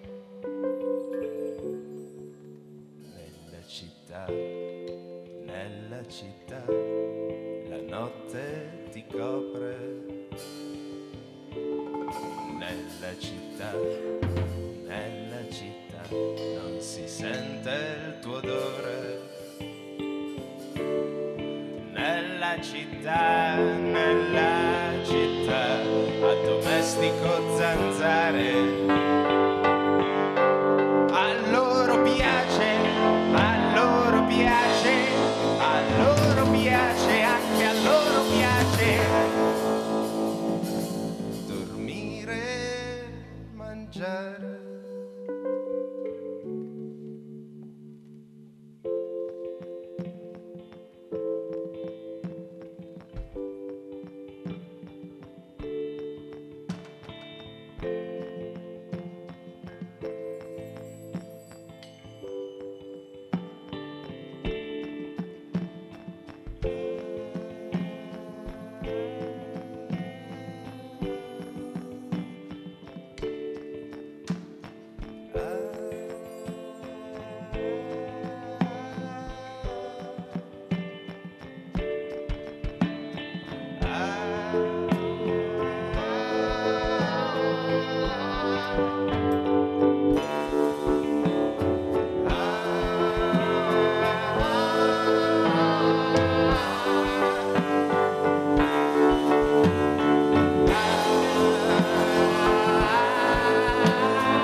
Nella città, il tuo viso sfocato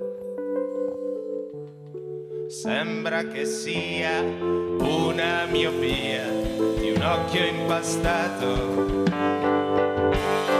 Metto radici, metto radici, metto radici, metto radici nelle strade.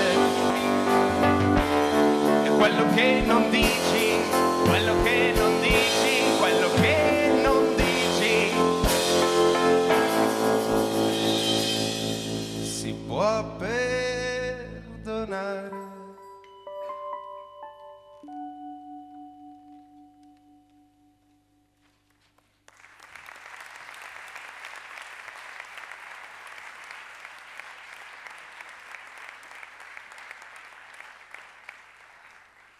Grazie molte.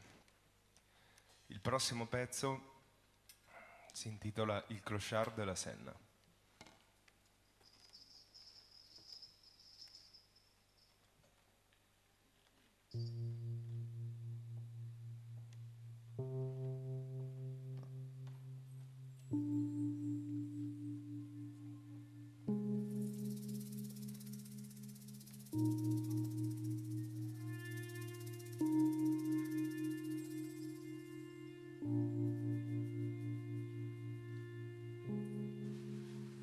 Sulle pietre scado i guanti, conto gli anni sui miei denti, sulla voce dei cantanti, i violini giocano contenti e i bambini sulla Senna ridono. Ho truccato il volto di una donna e dopo poco è risorta, perlomeno nei pensieri saltan come gatti neri. E alla luce di un lampione mi addormenterò.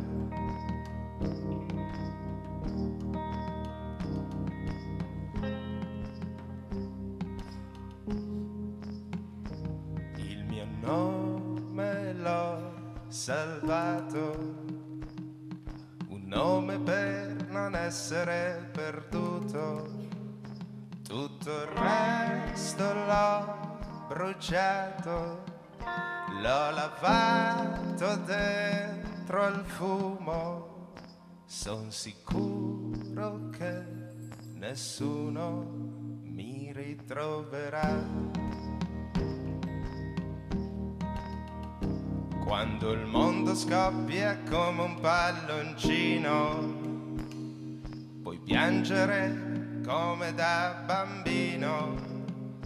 A Parigi è sempre festa per milioni di persone. Il mio nome nel rumore si perderà.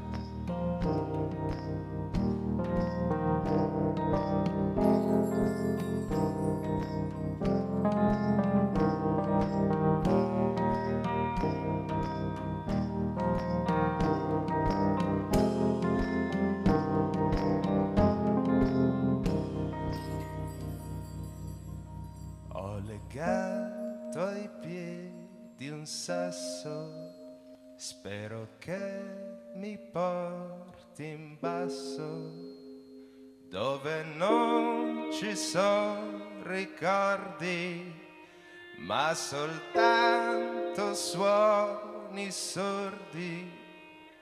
E la vita, se mi cerca, aspetterà.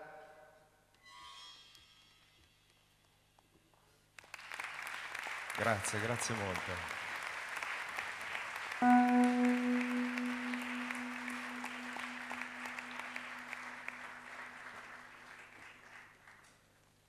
Chiudiamo con un pezzo a cui sono molto affezionato che si intitola I fantasmi.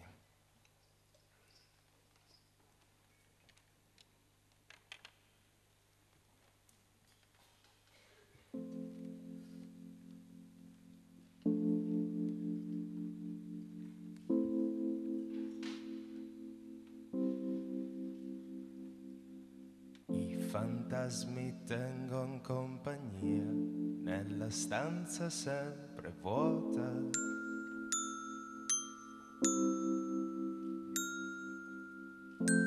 I fantasmi in casa mia, non si cambia mai le lenzuola.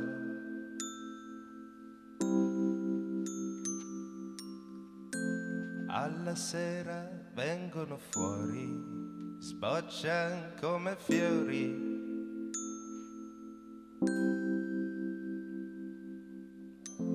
Ed affogano in un bicchiere quando comincio a bere.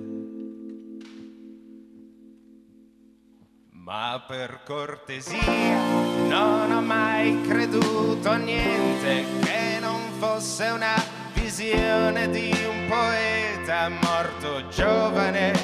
Ma per cortesia non ho mai creduto a niente che non fossero parole.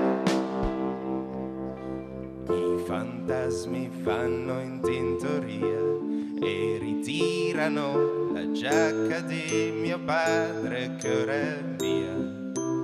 I fantasmi quando vado via mi telefonano nel cuore della notte, han paura della morte. Non ho mai creduto a niente che non fosse una canzone un po' sincera e buona a niente. Non andate via, non ho mai creduto a niente, neanche all'occhio della mente.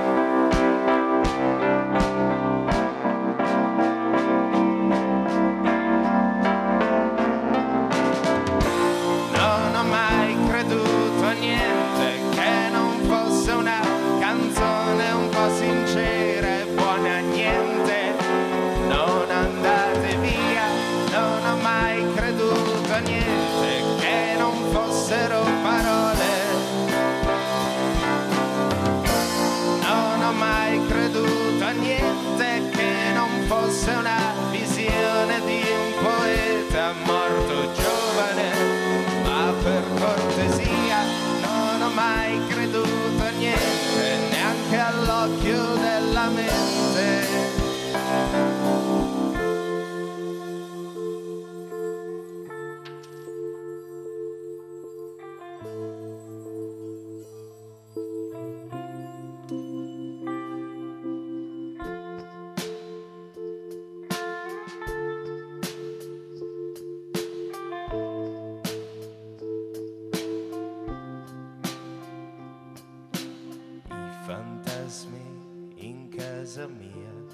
Se ne vanno mai a dormire per paura di sparire, ed è come se al mattino non volessero più aprire gli occhi vuoti, gli occhi pieni, gli occhi vuoti,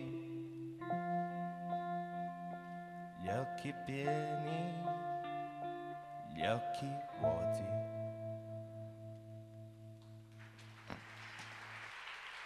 Grazie, grazie, grazie.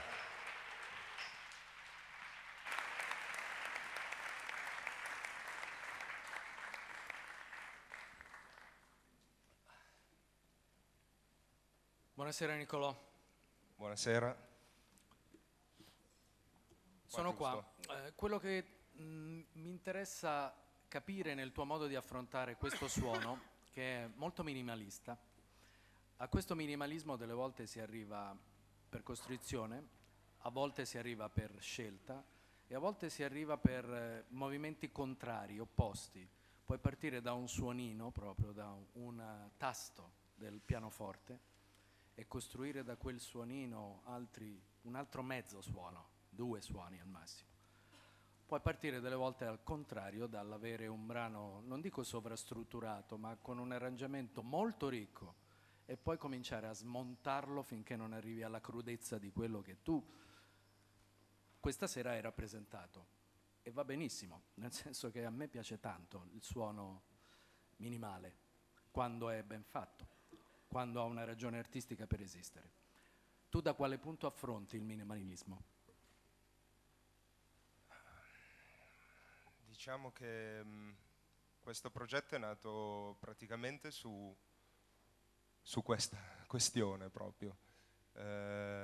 Io avevo già fatto un EP precedente, ero uscito con il mio nome e il mio cognome e non è che me ne sono impazzito tutto d'un tratto che ho dovuto cambiare, anche perché ha poco senso cambiare un nome da un disco all'altro, cambia il nome del disco, non quello dell'artista. In questo caso aveva molto senso, proprio per un tipo di percorso che abbiamo fatto sui suoni e sugli arrangiamenti delle canzoni, che ha dato vita a un nuovo modo di esprimermi per me. Quindi è divenuto necessario prendere un altro nome.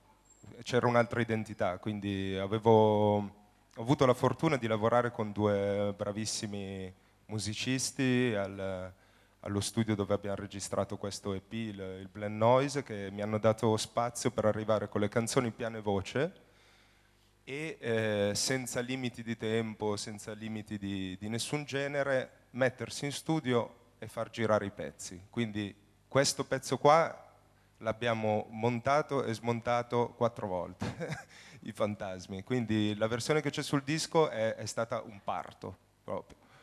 E quindi sì, è proprio il progetto Calvino è nato da questo tipo di ricerca, assolutamente. E invece il Clochard e la Senna ha una gestazione completamente diversa o più o meno questa maniera di sviluppare i pezzi è quella che è applicato più a tutti? Ma il Clochard della Senna è esemplificativo di questa trasformazione, perché è un pezzo che c'è registrato anche nel vecchio EP, di cui io avevo anche altri pezzi che potevo registrare sull'EP nuovo, però ho detto quello lì ha qualcosa che deve ancora essere sviluppato, cioè è stato un po' rinchiuso. Quindi se confrontate gli arrangiamenti dell'EP prima con l'EP dopo c'è proprio quel percorso lì che secondo me, almeno io lo sento e sono soddisfatto. Poi alcuni mi dicono, ma l'hai rovinata, era più bella la versione prima. Cioè, però nel senso, la volontà è di ricercare quel tipo di identità e mi è parsa chiara quando è uscito l'EP, quindi mi sono perso, però. Va bene, spero. sei arrivato comunque, non è che ti sei perso. Grazie Nicolò per ora. Grazie a voi. Ecco, io mi ricollego un po' a quello alla considerazione di Stefano. Io ho trovato molto interessante proprio il tipo di esecuzione musicale, soprattutto nei primi due pezzi, dove si è teso a riempire gli spazi lasciati liberi dal canto, quindi con una grossa attenzione verso il canto, come se l'accompagnamento musicale costituisse un po' un terreno di coltura dal quale poi fare germogliare il testo. Ecco, questo atteggiamento di così grande cura e attenzione nei confronti del testo mi ricorda un po' alcune figure cantautorali degli anni 70. Ecco, mi rendo conto che questa è una considerazione, non è una domanda, però volevo sapere da te un po' se sei d'accordo con questa... Sì, diciamo che gli arrangiamenti, se c'era qualcosa che veniva appoggiato sopra perché di solito si fa così, cercavamo di accorgercene e di toglierlo, quindi di cercare di utilizzare quell'elemento in maniera espressiva, non di accompagnamento. Poi va a gusti, insomma, però gli strumenti a me piace usarli in maniera espressiva ai fini della canzone, e quindi anche del testo, non per dare una potenza di base per tirarla su, ma stando dove arriva il testo non si può andare più in là di così, quindi si può spiegarlo bene al massimo, questa più o meno è l'idea che ho io. Alcune cose anni 70 non ce le leveremo mai di dosso, quindi per forza, anche volenti o nolenti, entrano e speriamo che entrino in maniera digerita, insomma, non in maniera agita, ecco. Ringrazio. Prego. Era l'ultima domanda. Ce n'ho una ce n'è da un'altra. aggiungere, è una di quelle proprio molto, ma molto banali, ritorno sempre io. È proprio il nome. Di quale Calvino parliamo? Se c'è un Calvino vero, fisico, a cui fare riferimento, o è una tua invenzione per trovare un nome che non è quello tuo proprio, quello vero? Ma, dietro cosa ti nascondi? Ma in realtà non penso sia un nascondermi, penso che poi nei pezzi sono abbastanza nudo, insomma, abbastanza nudo. Il nome nasce da un intento nel portare l'ascoltatore all'ascolto con già un lavoro fatto. Insomma, quando si arriva ad ascoltare un disco non si arriva con le orecchie vergini, già c'è il cervello già lavora, già è in movimento, quindi dalla copertina, dal nome, dal nome dei brani, da chi l'ha prodotto, già abbiamo una serie di aspettative.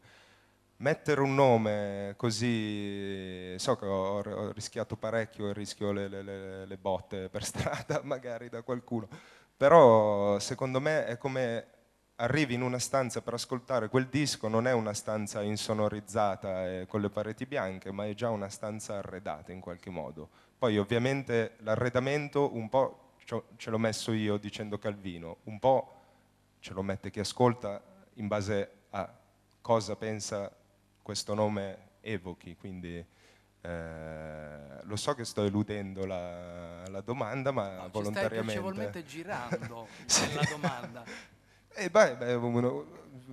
Rispondete anche un po' voi. No, ma difatti io me li sono fatti tutti questi giri. Oh, perfetto. È stato divertente o no? Io mi immagino sì, sia divertente. Però Poi... ci può essere anche il caso, e io credo che questa cosa ricorra un pochino nelle abitudini di oggi, in cui tutto quello che tu hai detto, cioè ti fa influenzare, pigli la copertina, la guardi, la leggi, No, non è così, non è sempre così. C'è chi piglia un suono, lo ascolta e un tempo, sì. Io mi pigliavo i dischi, mi leggevo dalla prima all'ultima riga i credits, no? Chi l'ha fatto? Chi c'è?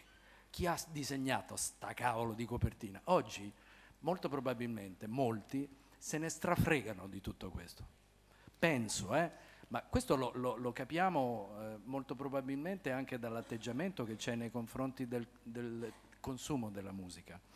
Cioè, prendi un suono, lo senti, mi piace, non mi piace, fra 6 giorni già non mi piace più, fine, chiuso, non mi interessa cosa c'è dietro, chi c'è stato, magari neanche il nome. È una mia curiosità sapere Calvino. Penso sia molto vero questo. Non a caso la scelta che ho preso è un sintomo di questo fenomeno di cui tu parli, perché bisogna in qualche modo cercare sempre di sfondare le barriere che il mondo ci mette attorno, quindi cambiare il nome d'arte in qualcosa d'altro, non come un tempo era sempre nome e cognome ed era bello così. Adesso forse bisogna provare qualcosina di più, insomma, tutto qua. Lo apprezzo comunque, mi piace, nel senso Grazie. Calvino mi ha fatto fare un giretto e sono contento di aver fatto sta pasteggiata. Sono contento, perché quello è il fine. Grazie, E io grazie Nicolò.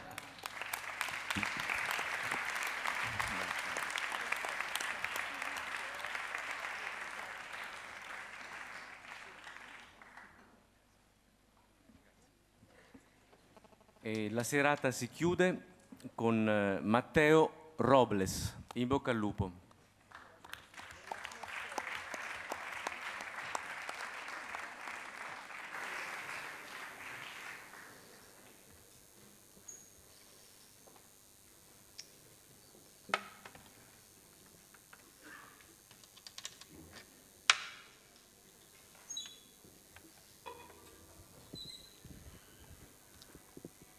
Buonasera a tutti.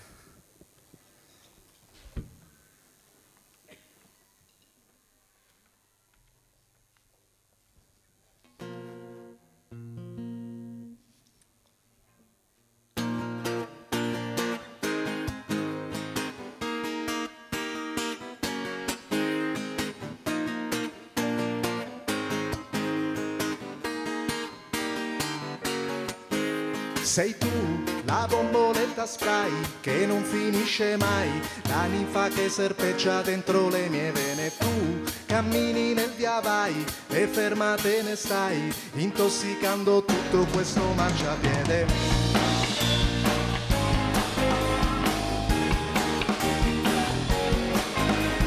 Bella, apparsa sui giornali, creatrice di vocali che appaiono sui volti strani della gente bionda, seduta su guanciali, icona di locali, sei entrata tutti quanti dentro nella mente. Dentro te il sole non c'è più, viaggi ormai da sola verso il blu.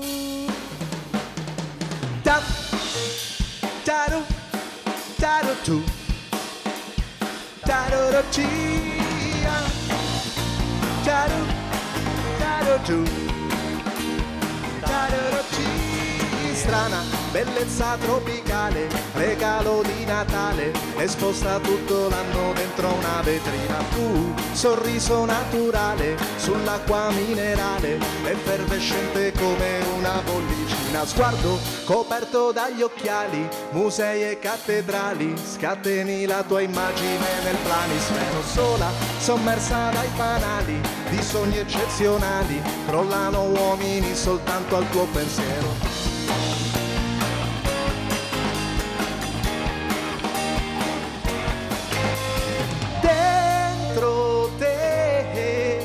Il sole non c'è più, viaggi ormai da sola verso il blu.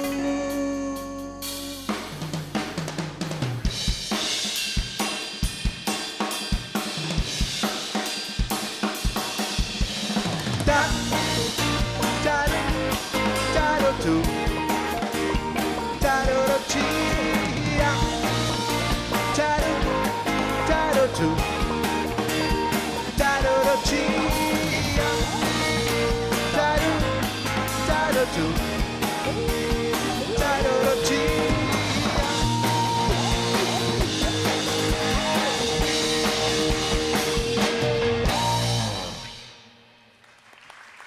Grazie.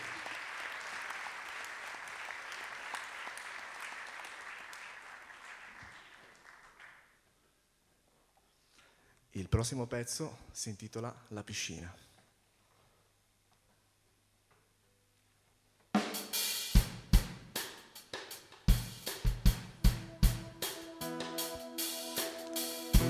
Trovo noiose le persone ai bordi della piscina. Troppo insolenti le madri e le loro natiche, bimbi sguaiati che strillano, abbondano di melanina, schizzano cloro come girandole. Weekend trascorso a prendere il sole sopra l'estraio, creme abbronzanti per mogli adorabili. Fumano, parlano, sembrano idranti dentro a un vespaio. Sudano al sole, sembran friabili.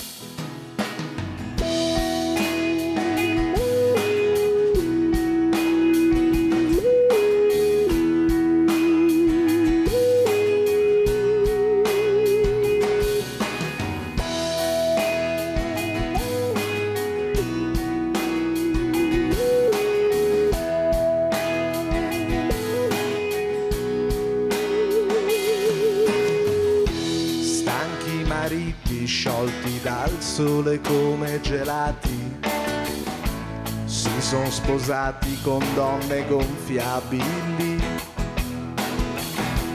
Calciomercato dagli ombrelloni un po' riparati, pelli arrossate come crostacei.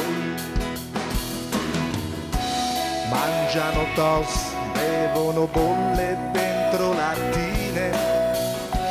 ghiaccioli rossi con sol portatili, gocce, cannucce, yogurt e briciole di patatine, piccoli cyborg, bambini informatici.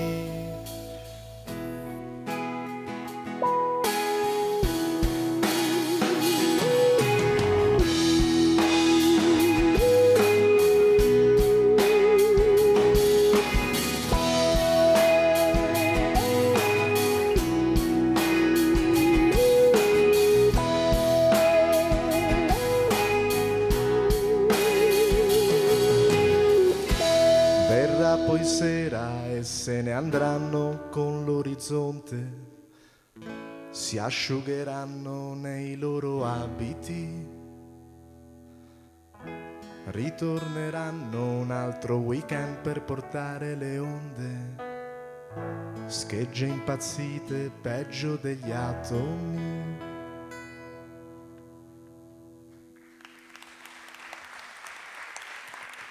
Grazie.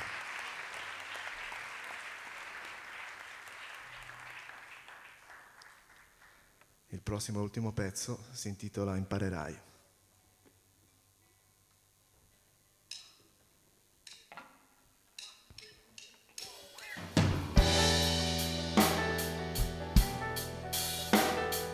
Ti farò sentire come scopa una tossica per fare 2 soldi con te.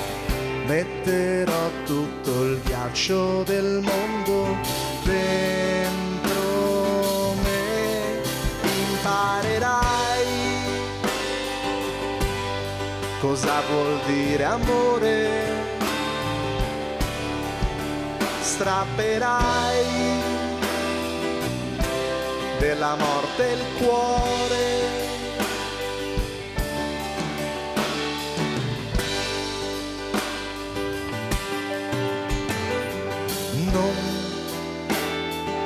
conosci ancora il mondo, non sai vivere e morire in poche ore. Tu non sai bruciare, tu non sei fuoco, io son stella che cade, fragile, imparerai cosa vuol dire amore,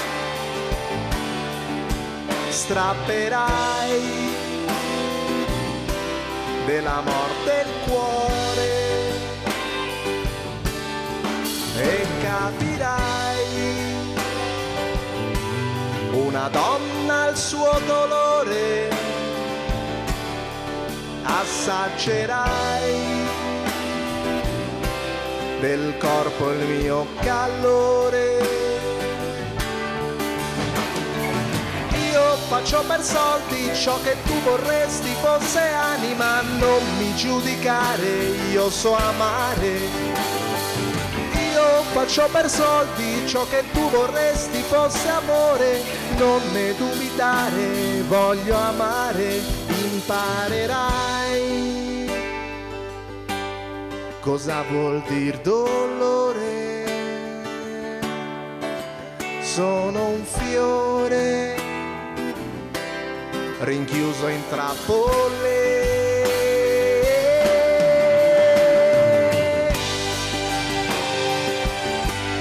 Cosa vuol dir dolore? Strapperai della morte il cuore e capirai una donna il suo dolore, assaggerai del corpo il mio calore.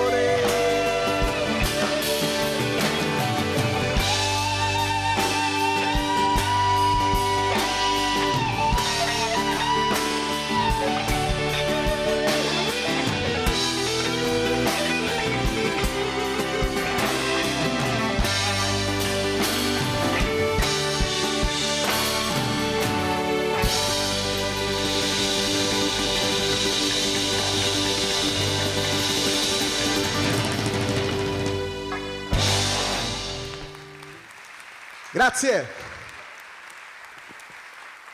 Permettetemi di presentarvi i miei splendici musici. Andrea Vulpani al piano,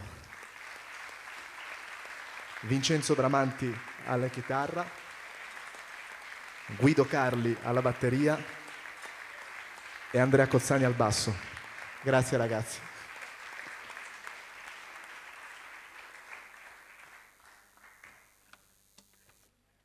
Ciao Matteo.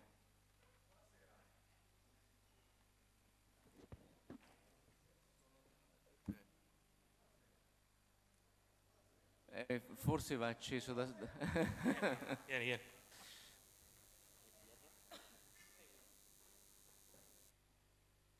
Oh.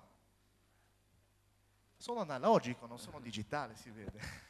Sono qua proprio di fronte a te. Buonasera. Tanto benvenuto, so che avete avuto un viaggio abbastanza travagliato oggi. Oh. Per cui... Abbiamo rischiato di non arrivare. Appunto, il pulmino ha fatto un po' di storie, probabilmente per il guidatore, a causa del guidatore. Senti, io ti volevo fare una domanda relativa al secondo brano che hai proposto stasera, La piscina. Sì. Intanto congratularmi per la stesura del testo, ma poi per fare una notazione, nella demo che ci hai inviato, diciamo, la veste è molto più elettronica, sì. e questa veste dà un taglio al testo diverso da quello che è uscito stasera sul palco. Volevo chiederti se sei consapevole di questo, perché so che suoni in giro, ma non so quante occasioni tu abbia di proporre i tuoi brani in gruppo come stasera. Magari possono capitare situazioni in cui si è in due, in tre, quindi volevo capire meglio se tu ti rendi conto, se anche secondo te sei consapevole del fatto che il testo assume un'altra connotazione in questo modo e nell'altro. Allora, sono due domande in una in realtà. Penso che se nell'amore è contenuta anche l'arte dell'arrangiarsi, sia bello quando ci si trova in qualsiasi location arrangiarsi adattandosi al meglio della location dove si suona, del posto dove si suona. Forse la risposta alla seconda domanda è contenuta già nella prima, nel senso che penso che la cosa bella oggi e la cosa che manca è il fatto di essere... Io avrei bisogno di vedere più autenticità, più verità in giro. Quindi diciamo una cosa, se la veste che ho voluto dare nel brano contenuto del CD ha una matrice più elettronica e questa sera c'è una matrice un pochino meno elettronica, penso che sia a vantaggio dell'autenticità. Avevamo dietro le sequenze, lo dico, ma abbiamo preferito non usarle perché ci sembrava meglio fare così. Diciamo che l'arte è prima di tutto, non bisogna avere uno schema fisso, ok, la canzone è quella, però bisogna adattarsi a quella che è la situazione. Siamo dei, lo dico nel senso più nobile del termine, dei servitori del nostro pubblico, come posso dire, degli artigiani che si espongono, quindi è la cosa bella questa, credo. Grazie. E poi volevo farti un'altra, più che una domanda, un'osservazione che mi ha colpito, cioè leggendo le tue note biografiche e poi ascoltando anche altre cose che tu, oltre a queste tre che abbiamo ascoltato, c'è una stretta correlazione fra l'attività che fai, che vivi proprio con la mente, col cuore e con lo stomaco, un'attività che ti porta a contatto col disagio sociale, disagio mentale, tossicodipendenza. E volevo congratularmi perché spesso capita nelle canzoni, ma anche in altri codici espressivi, che dal cinema alla scrittura, che persone che non conoscono a fondo un argomento lo affrontino, e credo che non sia stato facile per te, ma la terza canzone che ci hai proposto tocca note veramente profonde, e quindi ti volevo ringraziare per questo, perché che dal di dentro qualcuno dice qualcosa di vero, ecco, quindi solo questo. Il parere è autorevole, quindi ringrazio io del complimento. Ci sono altre domande? Prego. Sì, io sono qui. Buonasera. Ti ringrazio per aver cantato così con i tuoi amici e volevo continuare il discorso iniziato da Ezio nel tuo profilo. È bello, grazie che ha detto amici, è bello. È vero.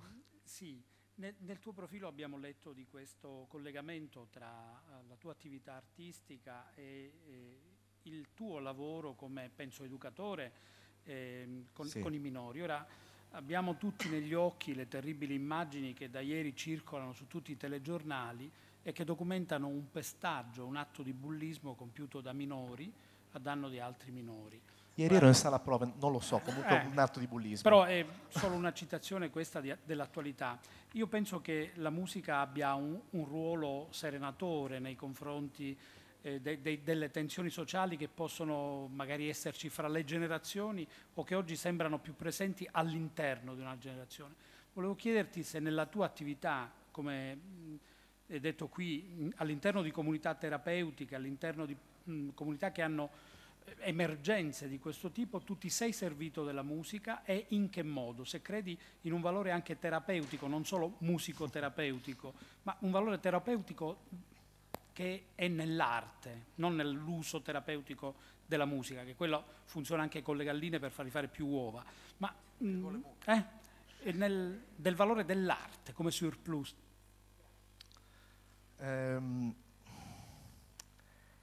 Io penso una cosa, che la musica abbia una valenza terapeutica enorme, e con questo non dico niente di nuovo. Se pensiamo agli spiritual, la valenza di alleviare un pochino, di curare l'anima delle persone che poi lavoravano nei campi di cotone, almeno io lo immagino così, ognuno ha la propria immagine, penso, di questo. È molto bella, è molto delicata. E sì, ha una valenza molto bella, e non è sempre, secondo me, la chiave per entrare in relazione con un paziente o con una persona. Forse è un po' deformazione professionale chiamarli pazienti, con un essere umano. Può essere una chiave molto buona, ma esistono varie forme di comunicazione. E la musica è una di queste. Cosa posso dire? La musica è un'evasione, secondo me, perché tutti noi abbiamo la nostra realtà, i nostri affetti, la nostra quotidianità, e la musica ci aiuta un pochino a, come posso dire, ad andare in altri mondi, ad esplorare, come la lettura, ad esplorare altre vite, altre possibilità, altre cose, a cercare soluzioni migliori per noi e per gli altri. E penso che questo sia il senso un po' di quello che scrivo, che cerco di scrivere, adesso non lo so, Dio. Senz'altro, ecco, la cosa che ho detto prima mi piace molto, la verità, l'autenticità. Ecco, penso, lo dicevo prima di là, vi rendete conto che oggi non c'è un movimento artistico nuovo? Un tempo avevamo i surrealisti, i futuristi, adesso non c'è niente di nuovo. E come ne abbiamo bisogno? E questo, secondo me, lo leggo ogni giorno. Io lo leggo ogni giorno nelle persone che conosco, nelle persone con cui lavoro. Ma come terapeuta come te lo spieghi? Cioè? Chiedo scusa. Ho rivoltato, sono io, quello che hai affermato. Nel senso, perché secondo te, con la tua esperienza da terapeuta, noi siamo tutti qui, ci troviamo davanti, fra di noi, tutti esseri umani, e di conseguenza ce lo chiediamo un po' tutti, perché non esiste un nuovo movimento, no? Sì, ok. Può esistere una chiave che deriva dalla tua esperienza, dalla tua lettura dell'esperienza che hai fatto a contatto nel tuo lavoro, per cui questa è una cosa che stringe un pochino il campo. Ti puoi dare forse una spiegazione. Perché succede questo? Domandona, però. Allora, molte persone in sala sanno cos'è la dipendenza dalle sigarette, molte persone sanno cos'è la dipendenza da alcolici, molte persone hanno visto qualcuno che è stato o che è dipendente dall'eroina. Io penso che essere dipendenti dall'eroina, cioè è molto difficile uscire da una dipendenza del genere e poche persone ce la fanno. Io ammiro queste persone perché hanno il coraggio di cambiare qualcosa, hanno il coraggio di mettersi in gioco e di ribaltare se stesse, ribaltare tutto. Io penso che nell'arte ci voglia questo, il coraggio di una persona che ha il potere di uscire da questo, di non morirci, di non lasciarsi morire. È così che penso che sia, non l'arte oggi, però penso che siano i messaggi che i media, eccetera, fanno passare oggi. Ma io me ne frego. Voglio dire, io voglio fare quello che voglio.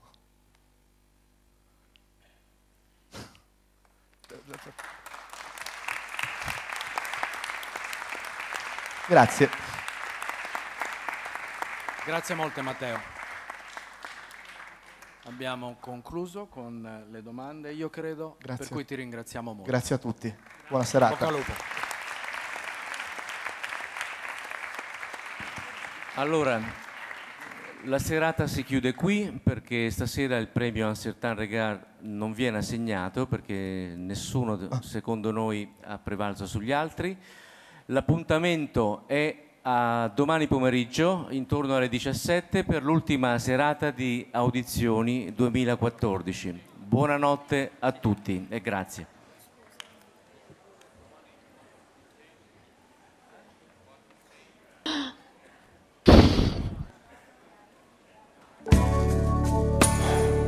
Su che pista sono? Sulla 1? Chiudila. Cazzo, c'ho un raffreddore, non ce la faccio. Ricky, canta tu. Non posso, c'ho una faringola, l'incontracheite. La miseria, solito esagerato. Vabbè, intanto mi ripasso le regole. 1. Un disco va fatto dopo qualche anno di silenzio. 2. Prima di lavorare alle musiche e ai testi, curare la promozione. 3. Prevedere nel budget la partecipazione di una o più guest star, butta caso Miles Davis, Eric Clapton, Sting. Assicurarsi che la guest star prescelta sia vivente. 4. Ascoltare molti dischi, decidere se copiare prima la musica o il testo e poi depositare i pezzi alla SIAE, se no te li fregano. 5. Campionare i suoni di Prince. 6. Metterci un pezzo sul razzismo, pro o contro, non importa, dipende dal target. 7. Metterci un pezzo molto poetico e un filo nostalgico dedicato a un mito del passato, butta caso Coppi, Caruso, Lindbergh. Ancora liberi Primo Carnera, Peppino Meazza e la Cianciulli. 8. Metterci un pezzo d'amore seguendo queste avvertenze. Lui deve essere solo. Se lui è solo, Va bene. Se è sposato, Non va bene. Se lui è solo perché lei si droga, Va bene. Se lui è solo perché preferisce drogarsi, Va bene. Se lui è solo perché lei è un po' puttana, lasciare in coda il numero di telefono di lei. Grazie. 9. Parole da usare e o da evitare. Funzionano azzurro, vele, trottolino e mamma. Non funzionano arancione, remi, tiramolla e tua sorella. Parolacce, cazzo, nerchia, città, Parigi, Cernusco, Lombardone. 10. Qualunque siano le parole scelte, è importante che non si capiscano. Le strofe vanno cantate pianissimo. Nei ritornelli bisogna sgaggiare come pazzi. Giusto? No, tutti insieme. Giusto? Giusto. Ti amo Italia. Dimenticato niente? Ah sì. Prendere il decalogo, buttarlo nel cesso e fare il disco.